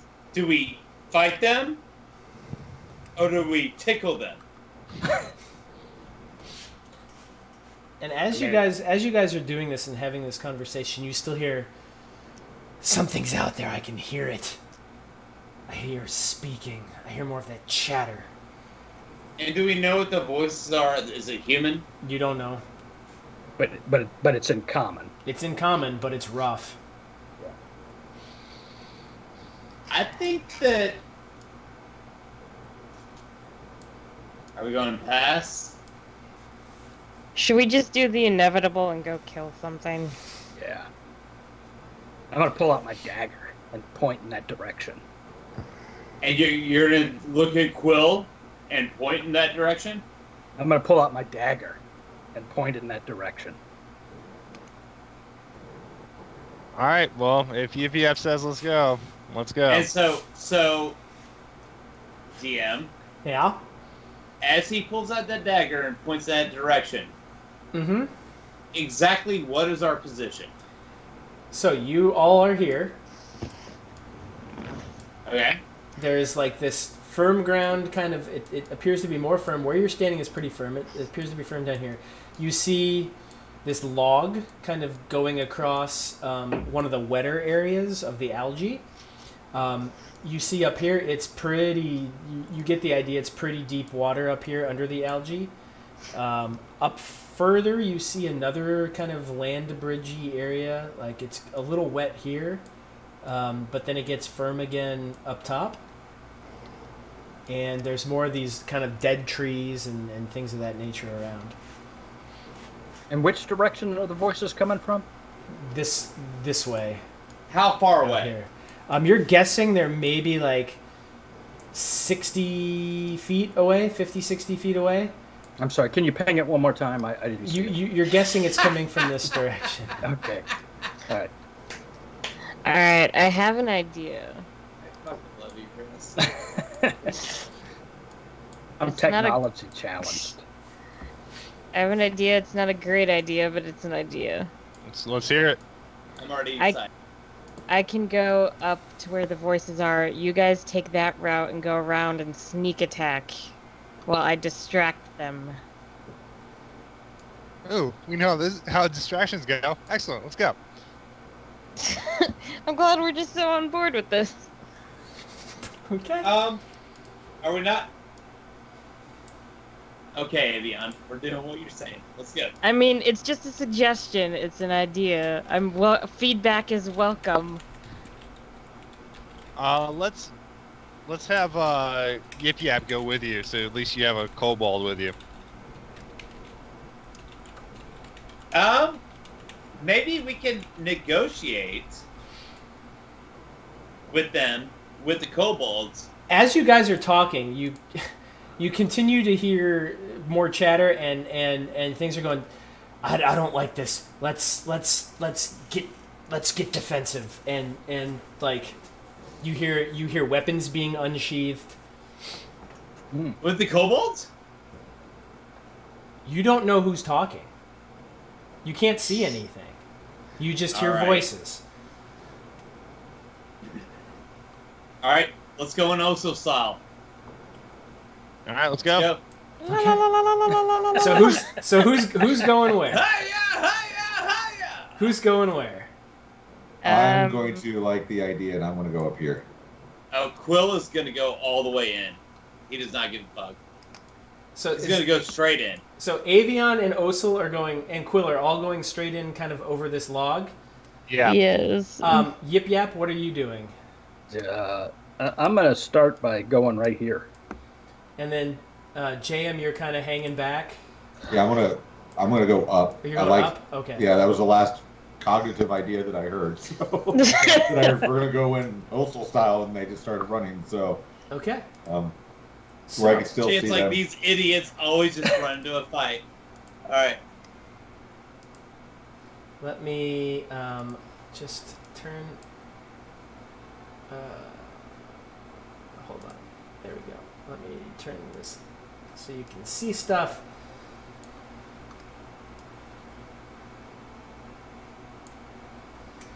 Okay. Oh, jeez. It's a party. So, as you do this, I'm going to try to get as many of you as I can on this map. It's kind of tough.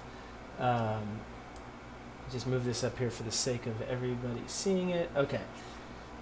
So yeah, I'll I think it's going to be close to get everybody in here. There we go. Okay. So, as you guys come blasting in, like, you can start to see as the fog sort of, it doesn't dissipate, but as you go into it, your ability to see forward increases. You see 5 hobgoblins surrounding 6 kobolds, and the 6 kobolds are all chained together in a circle, or they're spread out in a circle at this point. And the kobolds are carrying, like, some of them are carrying shovels, some of them are carrying pickaxes in the one hand that's not shackled. And they're kind of directing this group up into they were, what you were gathering was up into the left, kind of a northwest direction. But they have postured up right now, and all of the hobgoblins are in defensive positions anticipating something. So as you come charging in, they are ready for it. Okay. This is what happens when we try to plan and strategize. It just doesn't go well. Let's see here. It'll be fine. As you guys come running in, It'll be fun. Avion. So Quill, you're not going to be able to run. You're going to be swimming at that point, Quill. If you want to go through that way, you're either going to have to take a. What is that? Oh, that's a marsh or? Yeah, it's deep. That's like. Oh, okay. You're going to be swimming there. So either if you're not going to run over the log, you're going to be about knee deep in muck. Osel, same thing. If you're not running over the log, you're going to be knee deep in muck. All right. Okay. So as you're here, That'll be fine. and you start to come across this, a volley of arrows starts to come in on you. No, no way. So let me start. They had no way of knowing we're coming this way. Avion, does a 23 hit you? Yes. You take 12 damage. Fuck. I'm pretty sure 7 does not hit you, Osel. Nope. And a 17, Quill. Does a 17 hit you? It does. So you take 5 damage. Bob Saget. And then... Does a 14 hit you, Osel? No. Okay. So yeah, arrows come lobbing in, hits you, Avion, square right up like in the chest, and then Quill, it goes over you, Osel, and then one just pings you right in the shoulder, Quill. And yeah, let's do this. So let me bring up initiative. Let me reset this. All D&D players who enjoy high initiative rolls, please look away at this time. All right, here we go. You've been. Okay. And don't let your children also know. There it is. There it is. 7. 16. I got you. Oh my. Why did it not work? Oh, that's why. Duh. There we go. Jeez. All right. So Quill. Oh, let me roll for one of them. Just to have it here. Where are we? Here we go.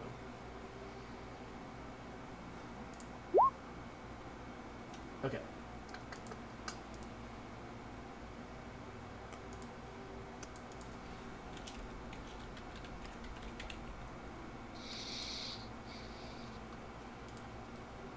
Oops. 1 second, y'all. Come on. Roll 20. Quit being a fool. There we go.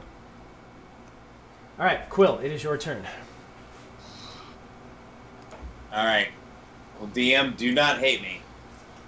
And you will. Okay.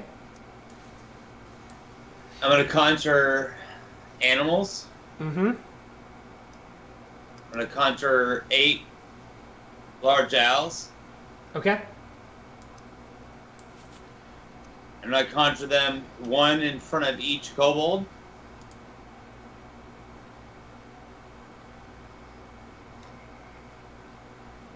All right, let me see if I can dig these up. So, giant owls, yeah? Yep. You said how many of them? 8 of them? 8. And you said you're putting them in front of the kobolds? In front of each kobold.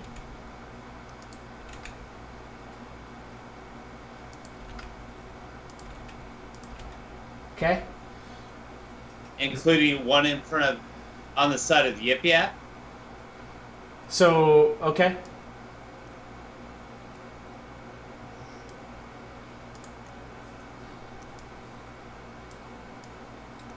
And then the only other one that could happen would be in the middle. I can't quite do it exactly. I'll get close here. Sure. That's about as... I know what you're doing. That's Yes. pretty close right there. Okay. I'm going to have them try to protect 1 on each kobold. Yep, I know what you're doing. Okie doke. All right. And that's their whole quarry, is to protect Okay. each kobold.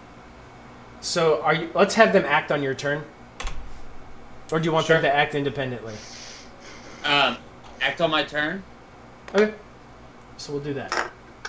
Okie doke. That brings us to you, Yip Yap. All right.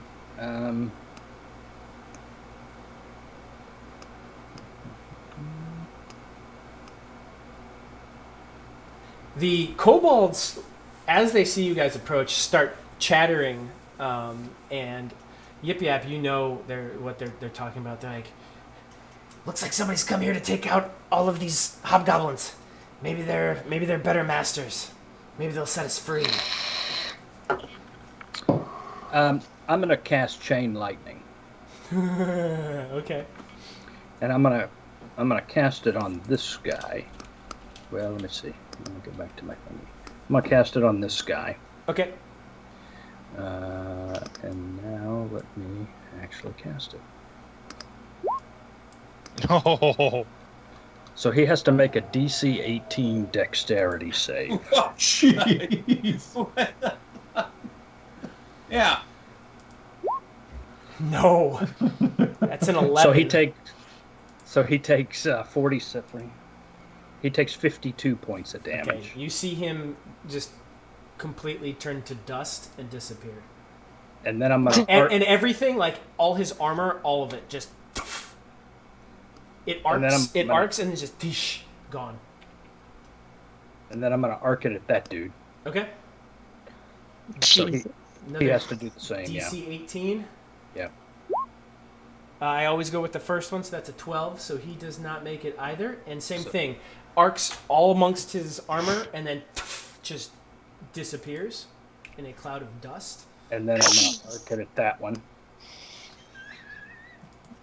Okie doke. Also, let's see. That is a 7, so he does not make that, and he disappears. And then it's gonna go to this guy. All right. We're not worthy. Jeez. We're An all like, 11. yeah, let's run He it does in, not and make it he's either. Poof. Like, Gone. And the kobolds start like cheering. They're like, ah, yeah! And I'm gonna say, "Oh, sorry about that." And they're like, no, we're sorry. We got in the way. There's one more back here. Oh yeah, I'm sure the other guys will get him. All right, that's all I got. Okay. It's his turn. And seeing his comrades, he just starts running. He starts screaming at the top of his lungs. Uh-oh. In Goblin. Just screaming. Do any of you speak Goblin?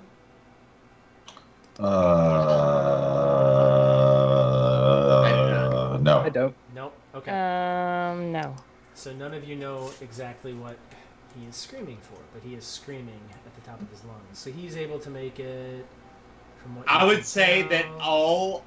that if I hear him screaming, logistically, I would say owls attack. It's not your Yes. turn. Okay. I will let him scream. You can say owls attack, but they're not going to be able to do anything until it's your turn. Okay. So the kobolds, they just start clapping. They're like, with their chains going, it's like ching, ching, ching, and like a clap and a ching. The owls are just kind of sitting there, looking in the direction. They've all turned in the direction that the hobgoblin ran off. He kind of disappears into the mist, and you aren't sure what's going on. But they are cheering. Do you guys continue to come across and get closer Yeah. to him, or do you want to stay where you're at? So yeah, go ahead and move yourselves where you want to go. Are you going under that owl? Yeah. Okay. So at this point, can I command the owls, or Yeah, they're still am I under your just moving? command. JM, where would you like to go? So do I not have sight on him at this point? No, he's out of your. He's disappeared kind of into the mist a little bit. All I'm right. gonna send all the owls after him. Okay. So the owls all. I'm gonna send one with me, So one's coming with you, one staying with me, and then the rest all fly off this way. Okay. and I set that owl next to Yip Yap. So the And one as that's far as I coming, could tell, I would the have to one come that's coming across with here. you is now next to Yip Yap. So the other one's off. No, it's staying with Yip Yap, yeah. Okay. So these other ones all just fly off. I'm just gonna put them off screen here because you're not Yep. sure where they go. They're all to attack that one kobold. Okay. Okay. So you see the one owl's hanging back, and these kobolds see you, Yip Yap, and you give me, you don't even need to. You recognize two of them. They are former members of your clan. Oh, which ones? You have Yakety Yik. Oh, Oh. You have Yakety Yik, and you have Tam. damn. And which ones are they on the? So Kobold, can you see their names? I can see Kobold 5, Yes. Kobold Okay. 6. So Kobolds 5 and 6 are Yickety Yak and Tam, respectively. So I'm gonna go up to Tam number 6, and I'm gonna say, are there more of those guys?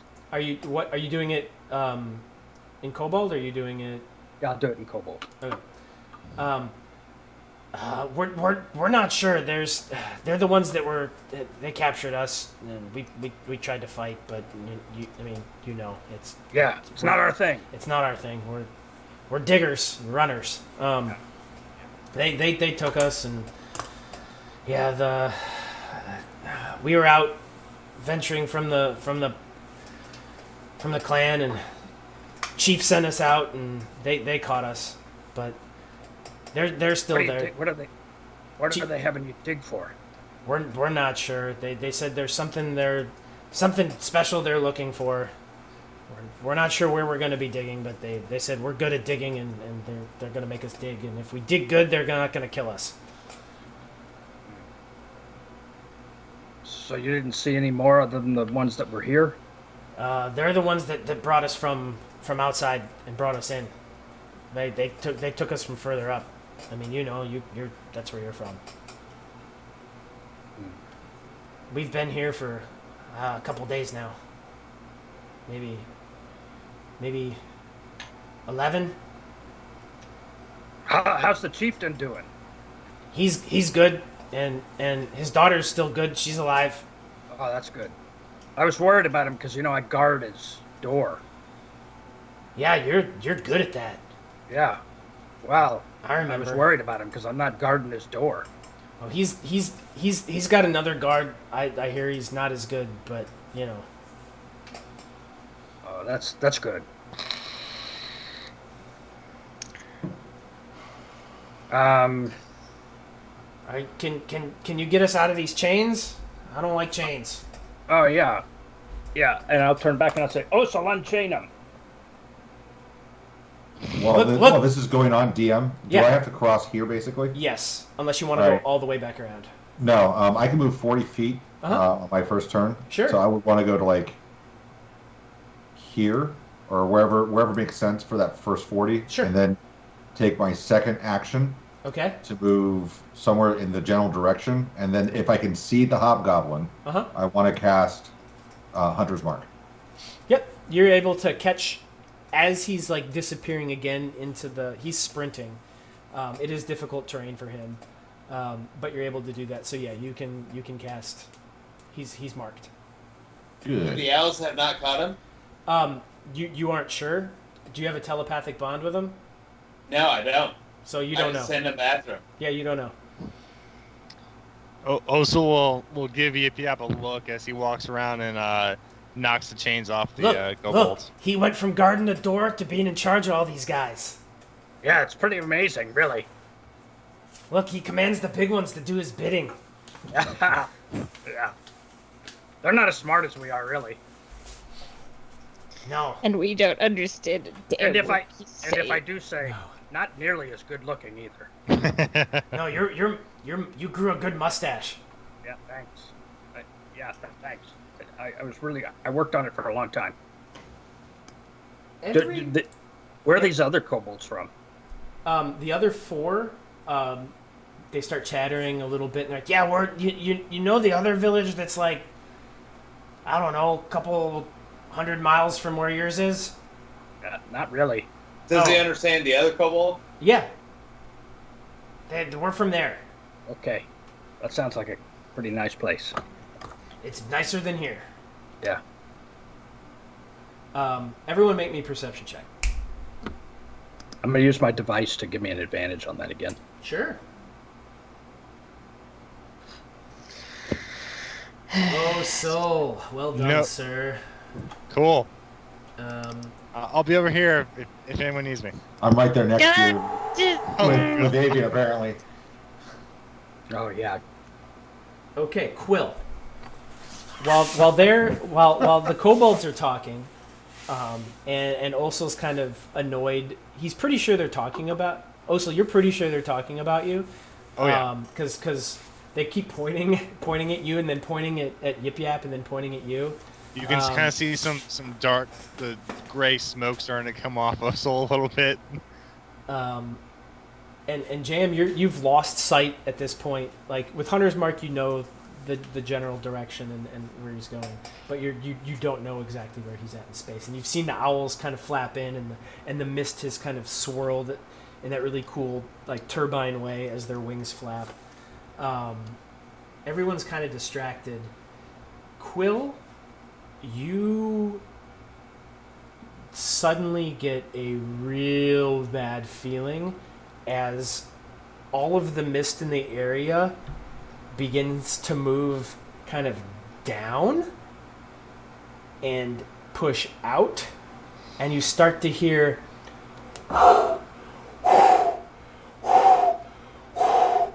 Dragon. coming down. You see the 2 feet and the giant black wings of a dragon. Quill will. Oh! And there's this giant tree here, and it lands on the tree, and you see the branches start to like break, and it just rides it down to the ground.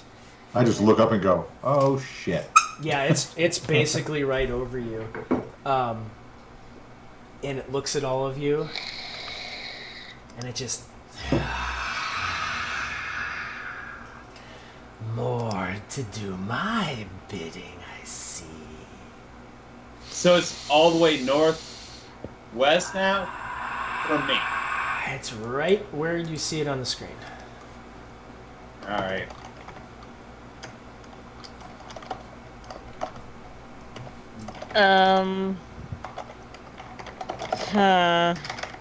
All right, here we go. I'm gonna drop it in here, and we're gonna start.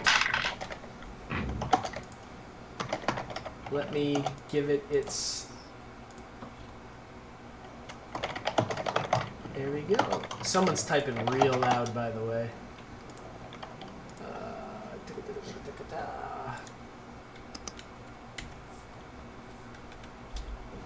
Alright, let me restart this, and we'll get going. Hey, Avian, you want to fight a Yes. dragon? Yes. Apparently. As the train Yes. rolls on. Okay. So for the sake of this, Quill, I will say that since Fucking train. can you I call, still like the drain. I know that doesn't mean. can you call the owls back? Do you have any way to communicate with them? Absolutely. So you can Yeah. communicate telepathically with them? No, like the thing that I tell them to do is what they do. So- All it says in that is Yeah. I can say go or come back. Okay, so they're gone. They're on my command. So Yeah. they are gone. Oh, they're gone. Yeah, Okay. they're out of your range. You Okay. have no way of communicating with them, so they don't Other know. than one. Other than that one, they don't know to Okay. come back. They do not know to come back. So this dragon just kind of perches its claws What- down into the muck, and it says, What kind of dragon? "It's a black dragon," and it says, "The big black wings," and it comes down and it says, "Ah, yes, more to do my bidding. Prepare to be mine." And it kind of rears back, and it's going to start doing some crazy shit. All right. All right. So I need first everyone to make wisdom saving throws. 1 second. Hang on. Just a quick thing on that. Okay. Anyone, I have the aura of protection. All friendly creatures within 10 feet of me get +4 on all saving throws. That's on all the time. Yes, all the time. So that is Yip Yap and Avion. Did you And say myself. wisdom saving throw? Yes, I need everyone to make wisdom saving throws. Why do you sound so far away? I need everyone to make wisdom saving throws. I'm going to use my inspiration to give me advantage. Okay. I rolled a 30. Alright, well, everything that I roll apparently rolls twice. Okay, so let's see. We've got JM at 14, Avion at 17, Osel at 30. No, Avion gets a +4 too, so she's at 21. Osel's at 30, Quill's at 27, Yip Yap's at 14. I rolled an 11, actually. Oh, okay, so I had you're at a advantage. 15. I'm very consistent. It's not going to make a difference. So Yip Yap, you are frightened Oh. for the next minute. Okay.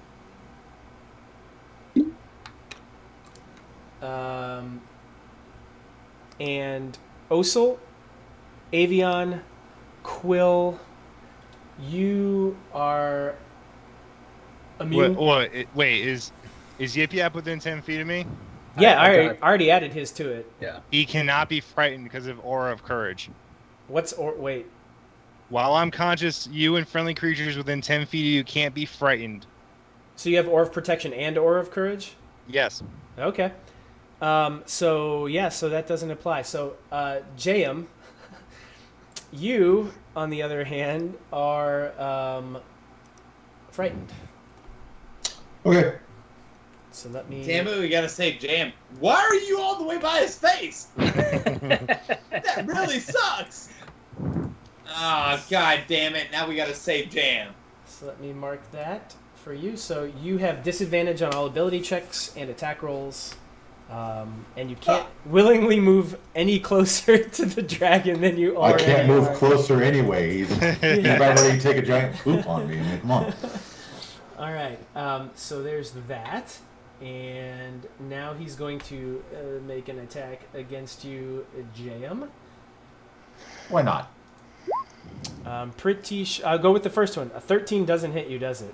No, it does not. So Claw comes in, and you're so scared he's expecting you to move, and just he anticipates where he thinks you're going to go, and attacks there, and you just see this giant claw hit the ground next to you. Okay. All right. It's going to then make another attack. I'm pretty sure. Does a 17 hit you? Yeah. So you take 9 damage. It's the second one. He kind of gets where you're at now. 9 damage from that claw. And then it's going to attempt to bite you. Does a 16 hit you? It does. Okay, so you take 16 piercing damage and 4 acid damage Okay. as its teeth just bite into your arm and shoulder, and you feel the acid scorch and start to take away your skin from the inside. That's one way to get my skin clean. All right. It is now going to be Quill's turn. Alright, so I'm gonna see this happening to Mr. Jam, and I'm going to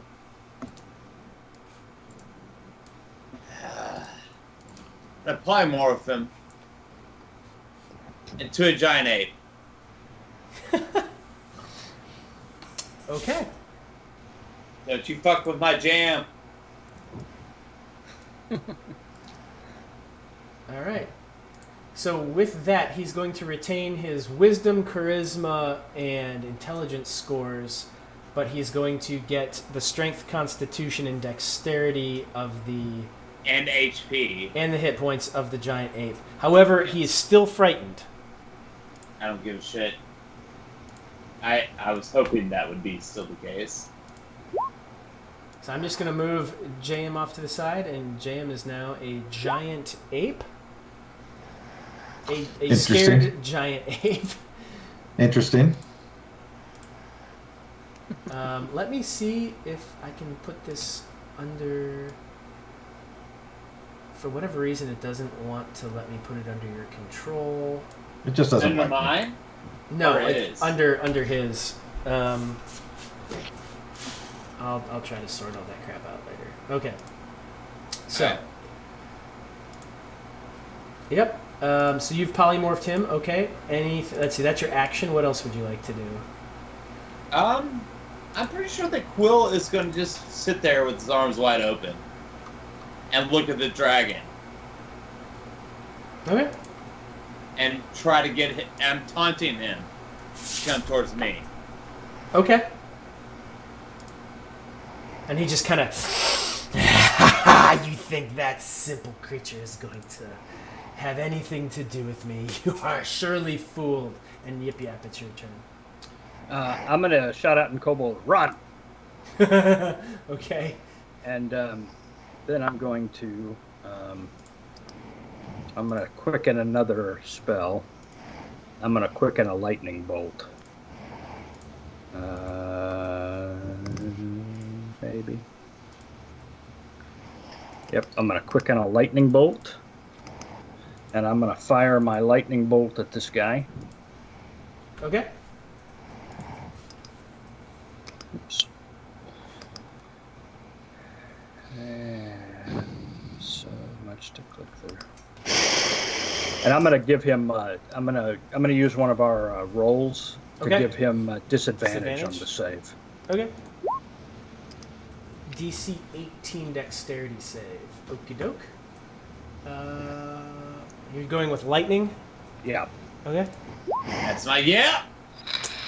So it rolls a 12, but it's going to use one of its legendary resistances to succeed. So it's only going to take half damage on that, so that's, we'll call it 17. It's actually 40 because I get +5. Okay, so it'll take 20 points of damage. Okay. And then for my action, I'm going to firebolt it. Okay.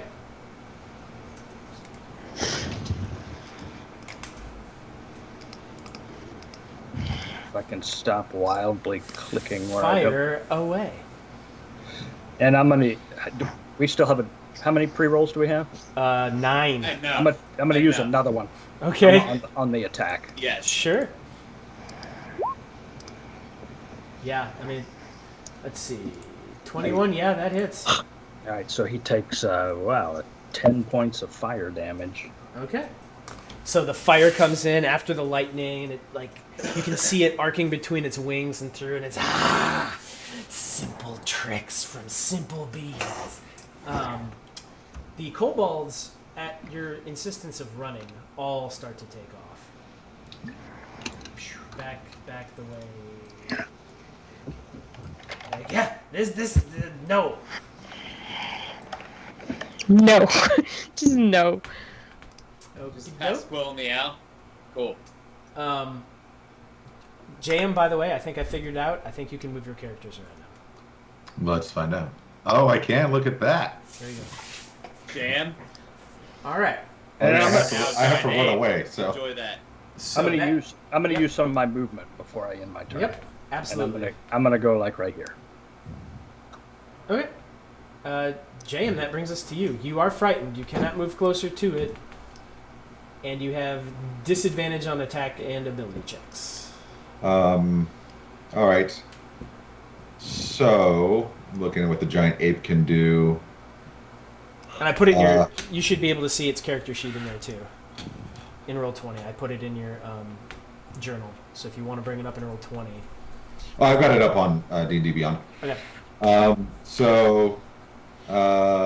Even at disadvantage, going against all logic and reason, I'm going to use one of the party's pre-rolls as a guest, and I'm going to throw If a you rock shout. at it.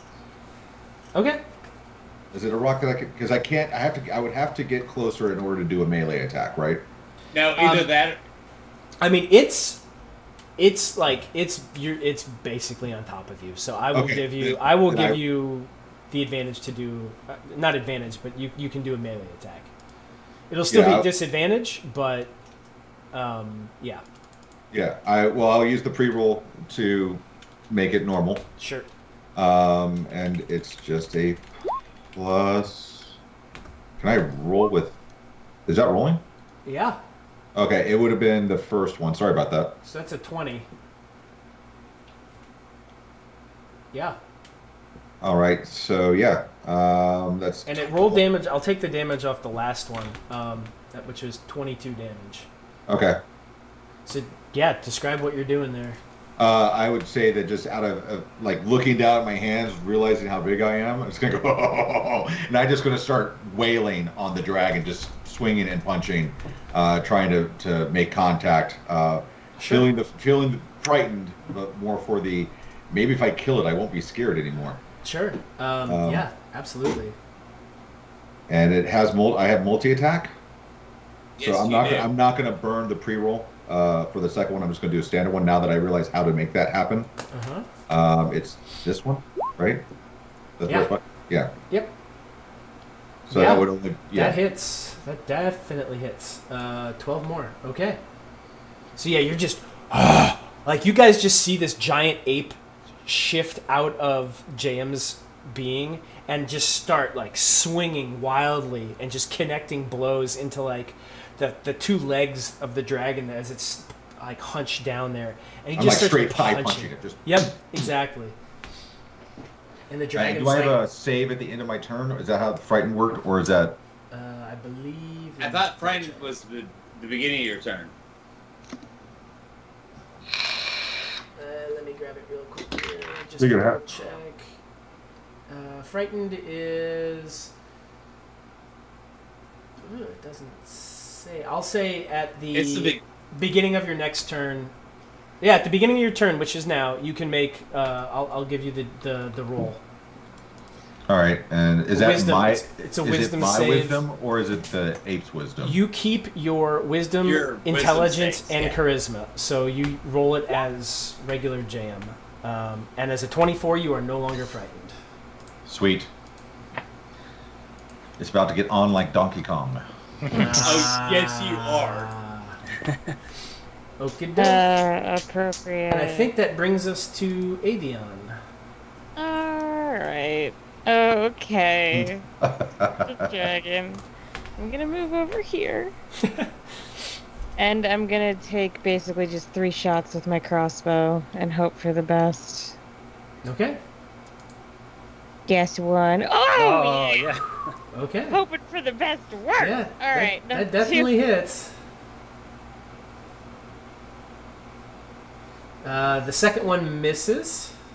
Yarn. Okay. And the third one hits. Yay. Okay. So yeah, you. two of them sink in like right through the webbing of the wings. Two of them just sail right through and catch like a little bone, and it kind of tucks its wings back down and flares back up again, trying to intimidate. I'm just gonna shout, your leather will make an excellent jacket. Your leather will make an excellent jacket. And it kind of sounded like, never mind. Osel, it is your turn. Anything in Wild Bill? No. I know what you're All right, thinking. we're about gonna roll up 5, 10, 15, 20, 25, 30. We're gonna roll up right back here behind Avion, and I'm gonna cast Command on the dragon. Okay. So You can wisdom. certainly try. Yeah, I can try. What's the DC? DC 17. Your spell save 17? Okay.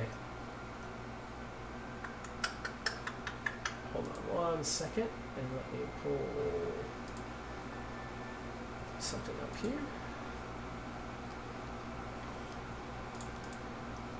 Boop, boop, boop, boop.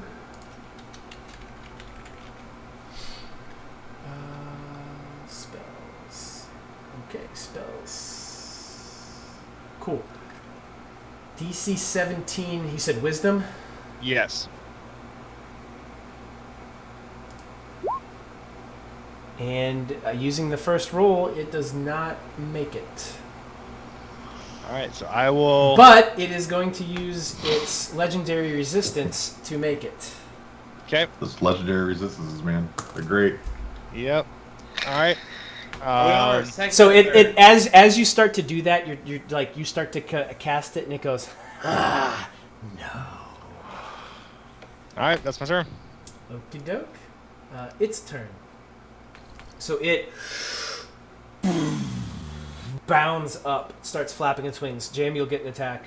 Go ahead and make it as it takes off. All right. 23 does hit. And damage is that. God, those things are raw. Okay. It takes, like, as it's coming up, you just punch it, like, right in the calf. And it flies up, flapping its wings. It takes off kind of into the sky. And it's going to move. Let me see here. Oops, wrong button. Yeah, okay. Well, hello. And it's going to come This down is here. gonna be terrible. And the kobolds have continued to run away. And I'm just going to leave them over there for the time being. So it's going to be more like right here.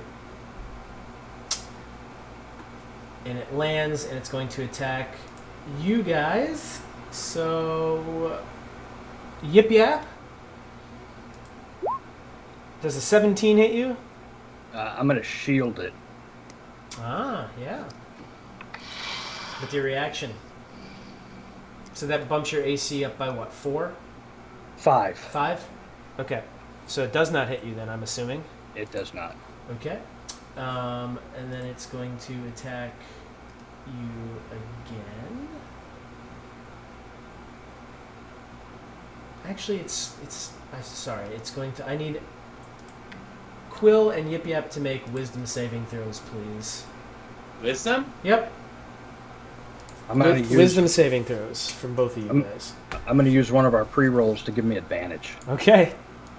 You're down to 6 now.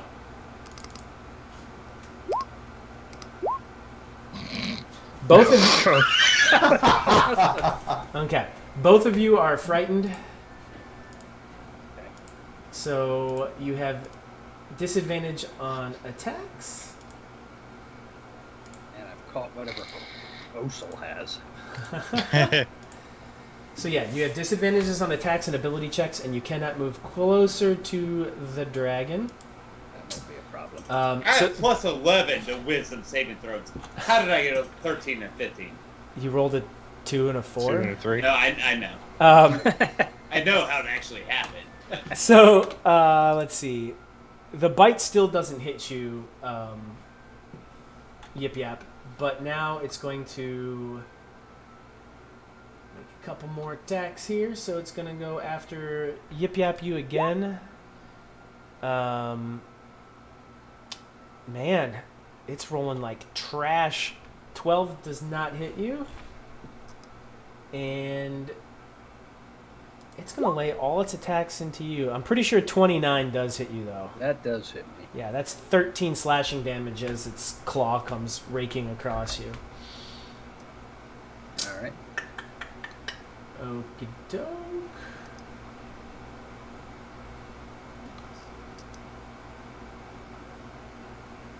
Okay, so it's those are there, and then... Okay. That's going to end its turn, and that's going to bring us to Quill.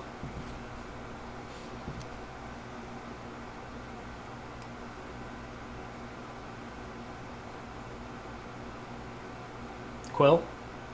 Yes. Okay, it's your turn. Okay, so Quill has the owl still on its back. Yep. It's going to send it to Avion. Okay. and it's going to do a wall of thorns. Okay. How high is the dragon flying? It's landed. It's what? It's landed right right where it is. It's landed. It's on the ground. All right, I want this motherfucker to stay right there. Okay.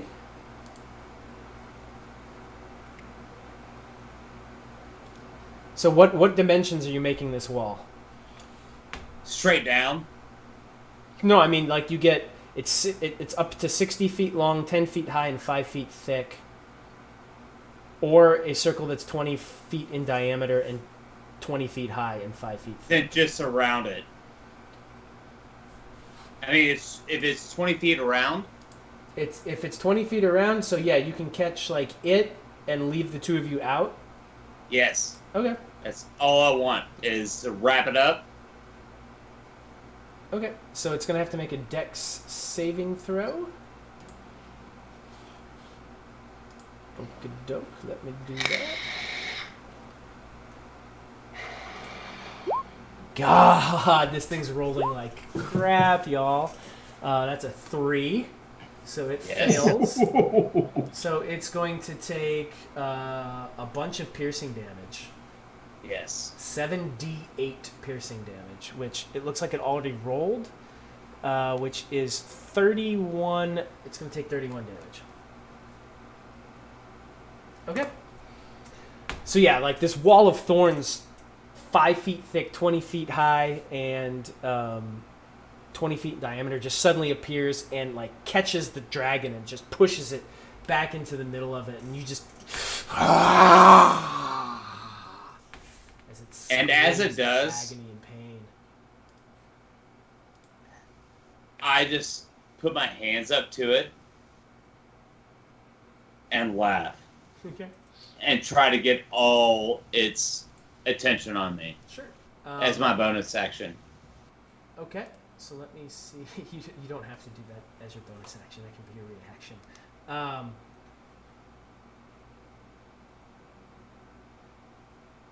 So it's 5 feet thick, and it blocks line of sight. Okay.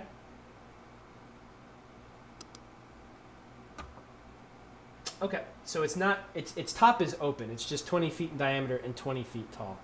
Good Yes. to know. Okie doke. All right. Let me just make sure.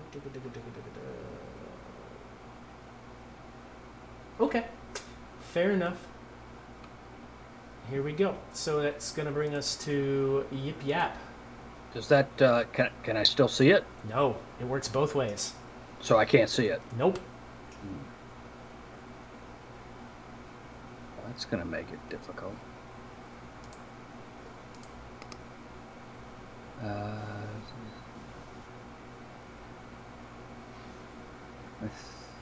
think what I'm going to do...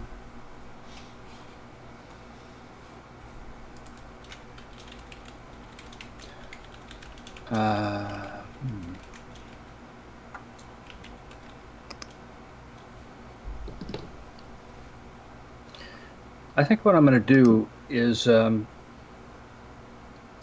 cast a spell that has a 20-foot radius, but I want to cast it sort of at the back end of this wall of thorns. I know it's inside there, so I want to cast it at the back somehow so that it doesn't... What are you casting? Synaptic static. Okay. Not familiar with that spell. Let's see if I can... I can look it up. Basically what it does is it gives him psychic damage, and then if he... got it. Yeah. So I'm going to cast it towards the back so that the sphere doesn't hit us. Yep. I know what you're trying to do. I see what you're trying to do. And I'm going to use one of our... Pre-rolls? Yeah, pre-rolls on the save. save. Down to 5. All right, so let me cast it here.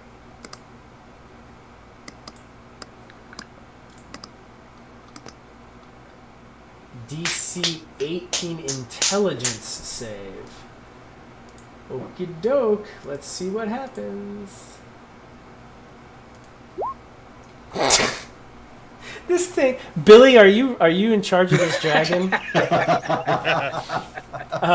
Yeah, that's a. Little did you know that is Torden, Torden's brother. That's a solid 3. However, it is going to use its last legendary resistance to make the save. Okay, so he takes half that damage. It's a 12. Okay. All right, and the other effects don't affect him then. Yep. Since he made a save. Yep. He can't see me, so he won't get an attack of opportunity if I leave, right? No. Great, then I'm leaving. 5,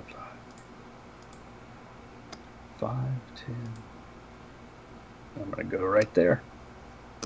Okay. Yeah, you. And Can, that's all I got. Yep, you can definitely move away. Oh, did I get a save for my frightened condition? Yes, you do.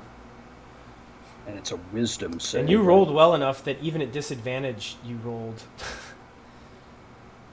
You rolled pretty good. What's that? That's an 11. No, you're still frightened. Okay. And Well, Quill, I'm close to Osel though. I'm 10 feet away. and Quill, I need to mark that you, my friend, are concentrating. Doesn't being close to Osel help me with frighten now? I'm 10 feet away from him. Yeah. On your next turn. On your next turn. Yeah. On my next turn. Okay. Yep. All right. Okie doke. That's going to bring us then to Jaheim. Okay, so question. Uh-huh. Large characters. Yep. Can you show me what 5 feet of movement looks like, in your opinion, as a DM for a character of this size? Because that will determine what I do. I just need to know what your thoughts are. Is it... So if your edge is like right here, Mm-hmm. 5 feet would be moving right there next to it. Okay. So like Fantastic. here, I'll just do it this way. If you're here, 5 feet of movement would be that. Okay, fantastic. So I am going to, in my best King Kong way, going to move. It's going to take my action and it's going to take my full turn. I'm going to move all the way up to the wall and scale the wall, taking the damage if necessary to be on top of it, which gives me my 80 feet. Okay, so so you're trying to climb it. Okay, you're not trying to go through it. You're trying to go up it. Yeah, and I have a climb of 40 feet. Okay, so you don't. Okay, so it's. Okay. Yeah, let's definitely say you're gonna take the piercing damage on. That's fine. That's fine. So- I want to be on top in case he tries to get out. My goal was to see if I can get in, but it would take 80 feet to get from where I am to on top. Yeah, because it costs 1 foot for every foot you move through the wall. It costs 4 feet of movement if you're trying to go through it. No, I'm trying to go. I trying know. to- I'm just saying. Yeah. Oh yeah, I got you. Okay, so you're trying to climb it. So I'll say make a dex save at disadvantage Okay. to see how much damage you're going to take here. Easy enough. And that's my dex, right? Yes. Well, no, the apes. Oh, the ape's dex. Okay, let's Yep. look at the second one. Sorry about that. Yep. Yeah, you only roll your mental stats. You take the physical stats of the thing. An ape is pretty. No, it's a 9. So I'm not seeing the newest roll. I just see the previous one. Don't know why it says 2 GM instead of the other ones, but it's a 9 and a 15, so it's a 9. Oh, I got it. So it's a 9. Yep, got it. So yeah, you're gonna take 7d8 piercing damage. Okay. Let me just roll that real quick. If it'll let me do it. All ones. Huh, it won't let me do it from here. I'll just roll 7d8.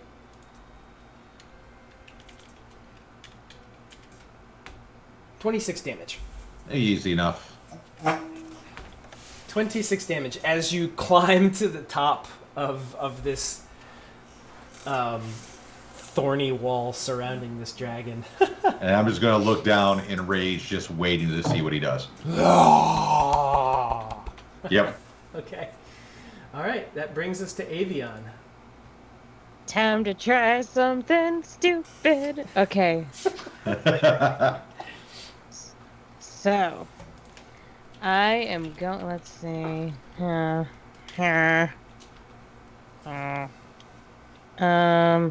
I'm going to cast Levitate on myself, and I'm going. You don't even need to cast it. That's just inherent to you, right?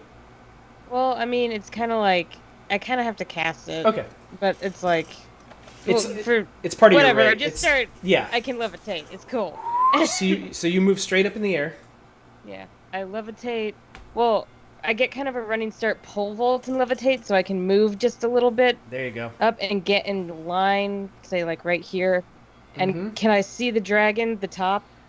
So what's going to happen is as you start running and push, your levitate's going to bring you up as you go toward it.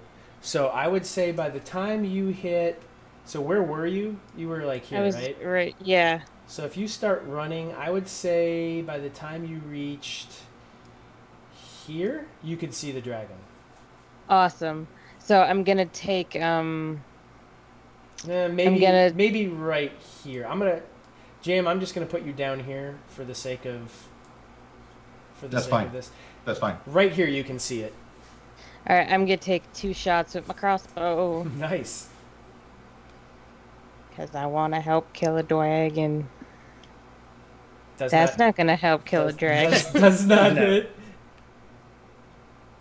That's I don't better. That's gonna hit. That's not it. That's definitely gonna hit. And then I'm gonna use my action surge to try and shoot it again. Sure. That's better. That's gonna hit. Okay. All right, so now I'm just sort of floating above this asshole, just Well, like floating you're him off. actually you're gonna go over it, unless you. Just like as I'm going by Matrix, shooting it, and just Yeah. flipping him off with my free hand. You're gonna keep going until you run into something or decide not to levitate anymore. Like this wayward balloon floating above the freaking I mean, swamp. effectively, yeah. You could aim for me, like to where you would hit me. Yeah, just stick your arm up and catch me. Like Yeah, Kong. the path you're on, Grab her. Avion, is kind of like this. Yeah. So this is kind of like King Kong, other than the fact that Is a we gotta plane kill a and the girl dragon at the in same middle time? of it. Like, "Rrrr." And I ain't no damsel in distress. I got a crossbow. No, you throw the bitch back at the dragon, and the bitch kills it. Yeah, that's. I'll say that's your trajectory line, Avion. Such a funny And line. you're continuing to go up as you go over. All right, that's gonna bring us to Osel. I'm just gonna hold action, reaction for an attack if he ends up coming near us. Okay, so you're gonna hold your action. If the dragon comes near you, you're gonna attack it. Yeah. Okay. All right, its turn. All right, so it's going to fly out of this, fly out of here. And since it's on the inside, it's not gonna crawl up it. It can just go. So it's not gonna take any damage there. But as it passes you in ape form, JM, you will get an attack. Beautiful. Oh, 15? That's not gonna hit. Yeah. Okay. So it's going to fly out. And it's going to, let's see. I'm just going to put it here for a second while I look at something.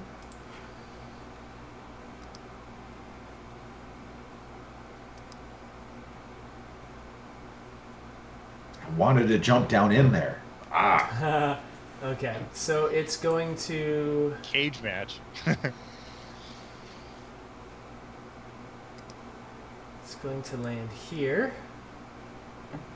No, yeah, it's going to land there. And it's going to use one of its legendary, no, it's not going to use one of its legendary actions yet. We'll hold on to that. I mean, Would it be too much to say that as it like flew out of there, I would get an attack of opportunity? Actually, because I'm floating by it. I will give you a quarterstaff attack on it. Oh, sweet. I'll give you a quarterstaff attack on it. I think that's only fair. Nice. I'm gonna use one of our divine pre-rolls for this because I really want it to hit. Yep. Okay. You have advantage. All right. Does not hit. Ew. Oh, 23 does. Sorry, I was looking at damage. 23 Yeah. 23 hits. So 8 damage to that. Okay. Got it. So as you're floating by and it's flying out, you just whoosh, you crack it. Does that send me flying off on a new trajectory though? Yes, it does. Oh, great. So as it's coming up, you are passing this way. Which way are you swinging? Are you swinging as a righty or a lefty? She's a righty, so. So it's gonna now change your trajectory. This is awesome. And it's going to start sending you. Hold on, let me put you where you were. So you are now effectively here. I am a Macy's parade balloon of kick-ass. This is awesome. Yes. And you are now kind of going this way.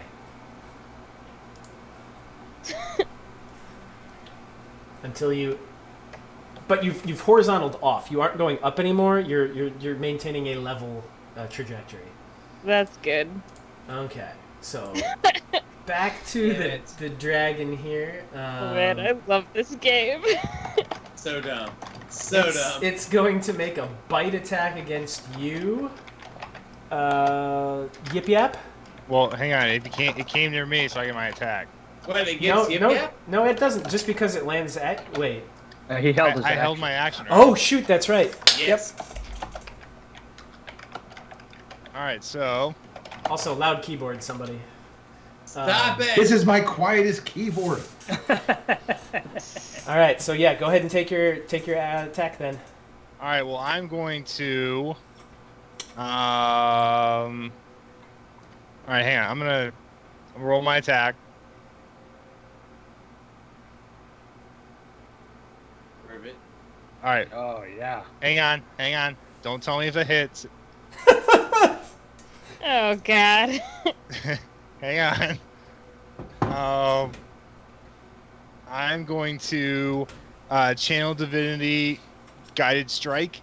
So Hold I on, get a plus 10 to the roll. Hold on. So your attack is It's plus 10. is that channel divinity a bonus action?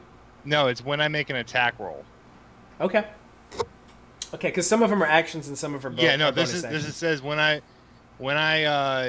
you can use channel when you make an attack roll, you can use channel divinity to gain a plus 10 bonus to the roll. Okay, so that went from a 9 to a 19. So Yep. it hits.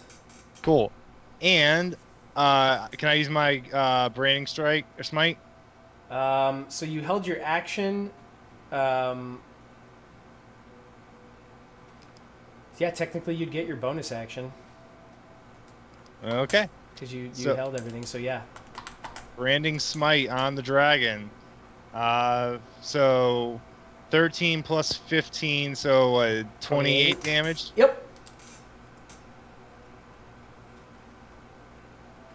Okay. Whew. Here we go. All right. So yeah, as it comes down, you crack it with your axe, and then this just what color is the smite as it comes out of the? It's radiant white light. Okay. So yeah, this blinding bright white comes out of the axe. Cool. Okie doke. Let's see here. All right. So now it's going to take its attack. It's going to bite you, Yip Yap, or attempt Man. to bite you, Yip Yap. With a 20. Does a 20 hit you? I'm going to use my reaction and shield it. Again? Yep. So 25? So what's your AC? it'll be 21 with the shield. Okay. So it does not hit with that 20. So let's go ahead and then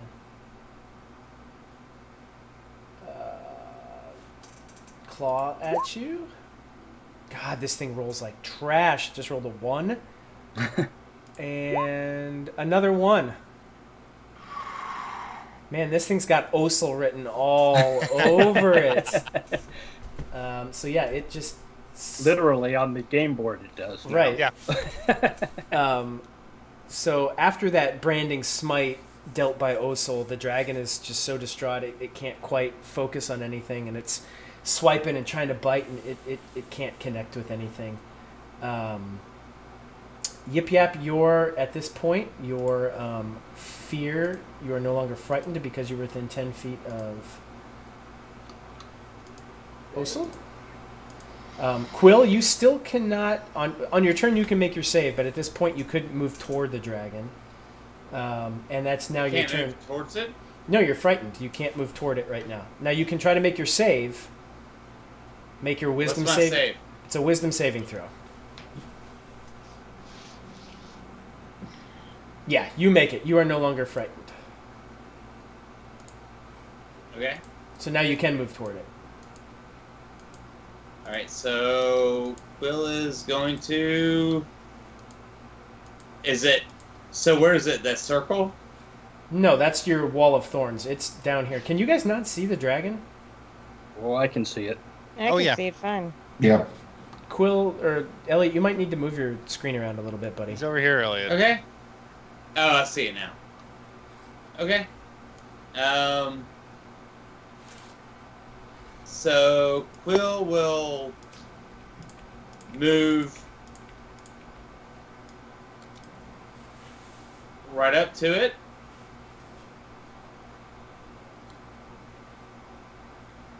As far as he can. You've got, what, 30 feet of movement? Yeah. Yeah, that puts you right there.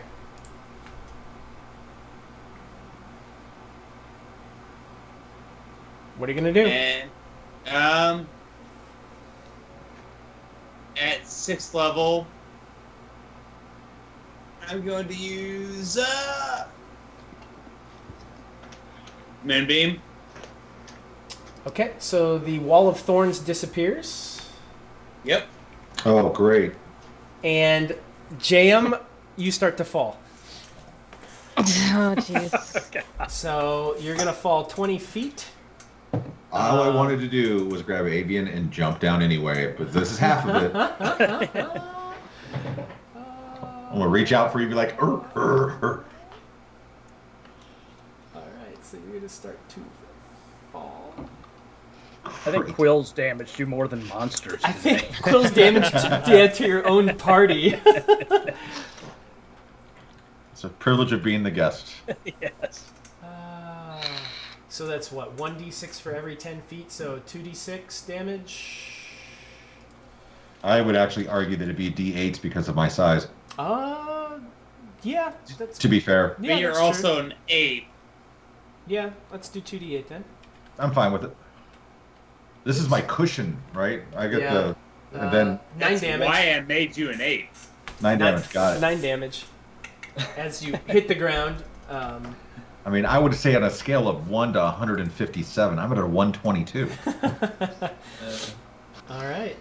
So yeah, you hit the ground. And yeah, so Quill, you're going to cast Moonbeam? Oh, yeah. Okay. Let's see here. It's at what, a DC 18 con save? Yep. Let me roll that. 21. Ha!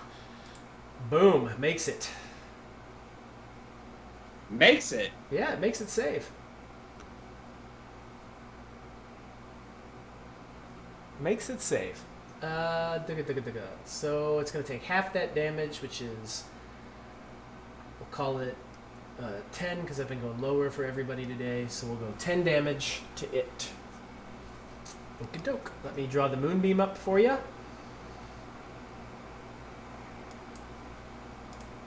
Let me try to get in a fun ghostly color here. I'll call it that, and there you go. And Moonbeam is a concentration spell, so You are concentrating still. Okay. And you've used all your movement. I believe you are done. Yip yap. Yep. So I'm going to quicken another spell. Okay. Burn those sorcery points. Yeah. And I'm gonna cast lightning bolt at it again. Except this time I'm gonna cast it as a 4th level Actually, spell. before you do that, it's going to use one of its legendary actions to make a tail attack against you. Okay. Because the beauty of legendary actions is I can use them on other creatures' turns. So it's going to use, at the end of Quill's turn, its tail to attack you. Okay. And does a 23 hit you? It does. Okay, you take 9 damage. Okay. All right. Okie doke. All right. So now I'm gonna cast lightning bolt as a 4th level spell. And I'm gonna use. We still have these pre-rolls. You have 4 left. I'm gonna give it disadvantage on its save.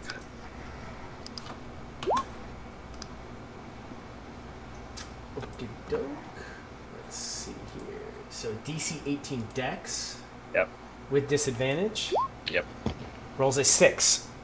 All right. So it takes 36 points of lightning damage. Describe how this dragon All right. goes down. I think Yip Yap just lifts his hands and shoots that lightning bolt, catching that dragon right in its chest, and it starts ripping the scales apart, getting to the nice little fleshy black bits. It's howling in pain as it crashes to the ground. And Yip Yap goes, "Oh, sorry about that." While it's inside of this moonbeam, it collapses. This black dragon, its scales arcing, and this ghostly white light highlighting all of it as it just crumbles to the ground. And y'all have killed an adult black dragon. Ooh. No. And Avion, you are still floating away. Immediately, I drop my moonbeam. Okay. Ooh, I was worried about that one. Avion, do you come back down to Earth? I guess. I just You gonna wanna like keep going. I still let Jam be a fucking giant ape. It's probably tempting to just keep floating away. float away from my problems. Yeah. Goodbye. I did make a mistake, and I shouldn't have let it go, but I'm going to anyhow. Jam, as soon as you cast Wall of Thorns, should have dropped his polymorph. But Oh. Yeah, that's right. I let it go because it was cool, and I forgot about it. So when I Moonbeam forgot about falls, it, too. I revert to my normal form. Correct. That is my mistake. Alright, so there you're back, Jam, and yeah, you guys have the body of a adult black dragon chilling right there. All right, What so I'm gonna would- investigate. Obviously, What are you looking for? I'm looking for anything on it that's not naturally, because I've been around dragons before. I'm looking for anything that's not natural about it. I'm looking for anything that's not on, like, I don't care about its teeth, its skin, all that shit. I've done that before. It's carrying a giant backpack. No, I'm kidding. It's Fanny pack. Yes, it's got a giant fanny pack and slap bracelets. It's a Lisa Frank. Like, Yes. Yes. It doesn't. I mean, it's just its natural form. I won't Alright. even make you roll for it. It's just its natural form. You don't see anything like attached to it or anything like that. All right, then I'm going to obviously dissect it. Okay, it's gonna take a. What are you looking for? Because this is gonna take a while. I'm just taking teeth and scales. Okay, I'm gonna need you. How many teeth are you trying to get, and how many pounds of scales are you gonna try to get? Pounds of scales? I'm probably less than 10. The question is, do we have time? Aren't we trying to make it for you guys? That's what I'm trying to. That's what I'm trying to gauge. We're Because up against a clock that is out of our control. here's what I'll say. If you still want to do, go ahead and make survival rolls. Make me 2, 1 for each. 1 for the scales and 1 for the teeth. It's going to take you about 2 hours to get both the teeth and the scales. And then I just look at spit. So let's go. We're not doing it. Nope. Let's go on the road. Probably has Also lots of walk over to shinies nearby. Yeah. Also, we'll walk over to the head and take his axe, just put it in the head one final time, pull it Okay. out, and head on down the trail. Okay. So yeah, you guys continue on, leaving this pile of dragon and there are no hobgoblin bodies anymore because, well, you eviscerated them, Yip Yap. And you continue out of the swamp. You move south. The path starts to take you south. You move away, following Jam, and it's still a treacherous walk. You're still sinking in and fighting and going through some of the worst stuff you've encountered. However, you do end up making it to the river a little bit ahead of schedule, and the ship you're on begins to signal you with a horn. It's so realistic. It's like I'm there. And Sound effects, man. no, so you make your way out of the swamp, and it's not like a bunch of docks. It's a ship kind of roped up to some dead trees on the side, and the river is moving so slowly that it's really not that big of a deal. You make your way out. You're getting close, and as you do, the weather is still cool. It's still that gray overcast. It's starting to get dark though. It's probably between 5 and 6 o'clock. You're guessing because you're imagining the sun is going down and it's starting to happen. However, the mists have kind of receded around the river, and you can just see this glossy blackness over the top. There's no real wake or waves. It's just this very slow moving, almost obsidian like river just slowly moving, and it smells awful. But you do see a ship moored up, and on the deck as you approach, you hear, "Friends! Oh It is no. so good to see you have made it here. Oh, I'm so happy to see you. Avian, come here." And he tries to get you to come in for a hug. No. No. No. It's like he gets there and you back him. He's like, it's okay. You must have had a terrible time in the swamp. I don't know why you chose this route. It is disgusting. Sensu never would have made this kind of trek. I would have taken the water route. That's why I'm here. I'm not sticky or gross. Anyhow, friends, we have a date to make. We have a ship to meet and switch to. People are looking for us. We must go. Who is this? And he looks at you, Jam. And I would say I would kind of walk over towards Ulsul, and Ulsul, you see me kind of messing with my hands a little bit. And I say they got me out of a tough spot. I got them here. That's the end of the deal for me. Sounds like you guys got a rough trek ahead of you. I know the secrets that you're trying to keep, and trust me, you'll be good. And I take off this ring, and this ring has 2 ram's heads on it. And I say, this has gotten me out of some tough spots. You're going to need to sleep with it on for a night. It's got some charges, and it will do some awesome things. And I hand you my ring of the ram. And I say, and I bid you all adieu. Best of luck on your journey.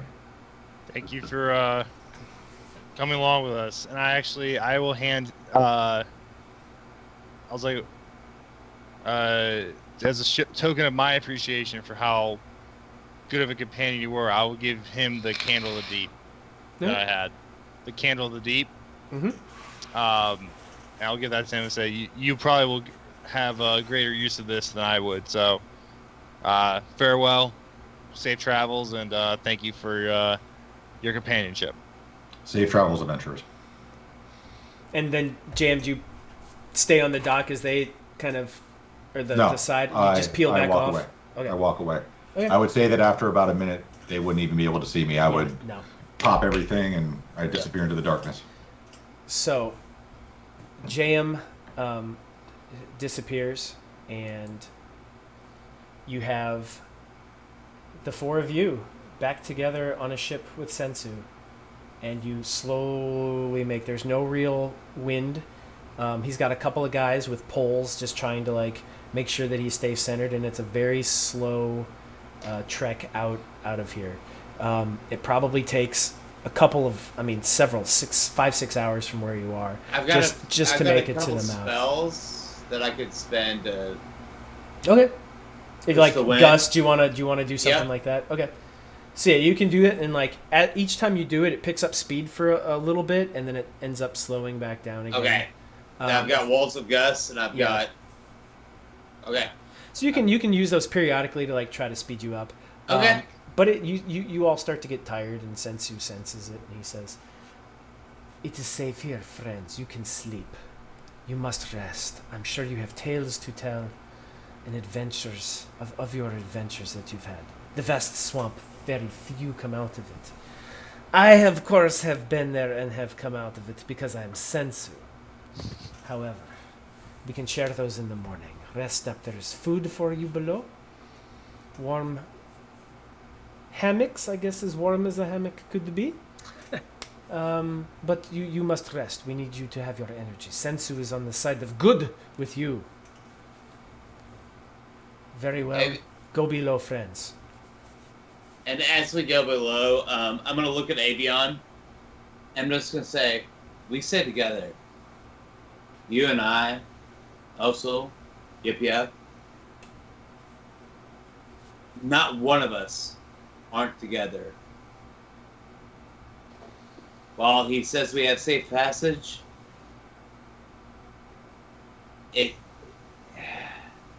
it's us. It's only us that need safe passage. I don't trust his crew. We don't know anybody who's picked up. It's just us. Avion, do you feel the same way? Not a day goes by that I don't remind myself of the one thing that has kept me alive. And that is, don't trust Sensu. Billy? Are you doing this as you're going like down? We're doing this as we're probably are you doing by it so ourselves. Okay, I was gonna say, do you want to do it so he can catch part of this or no? No. Okay. Yeah. Okay. He hasn't let us foul yet, but yeah, we need to be extra careful. I wouldn't be opposed to having a watch up while the rest of us sleep. If somebody else gave him any coin for the amber, I bet he would take it. He might. I know he would take it. Okay. We might be on a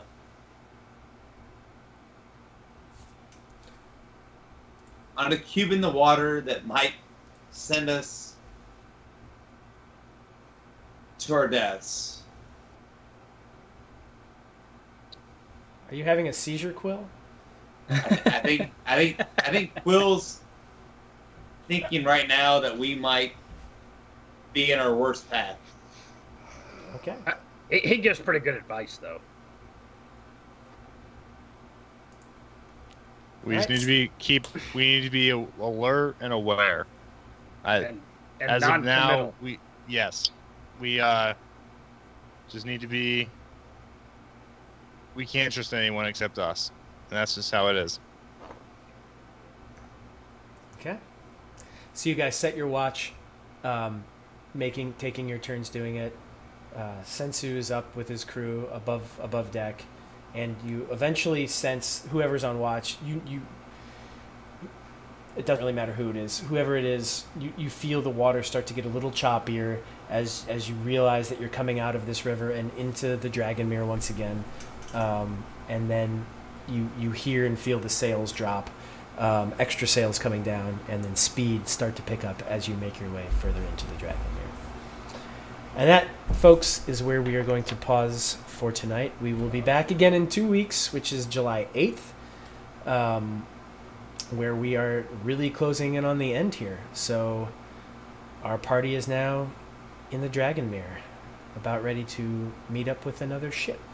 So thank you everybody for joining with us tonight. I know we ran a little long tonight, but we did have a pretty difficult tree fight there. So thanks everybody for joining. We're going to go launch a raid. And I've already got one loaded up, so thanks for joining, y'all, and we will see you in 2 weeks.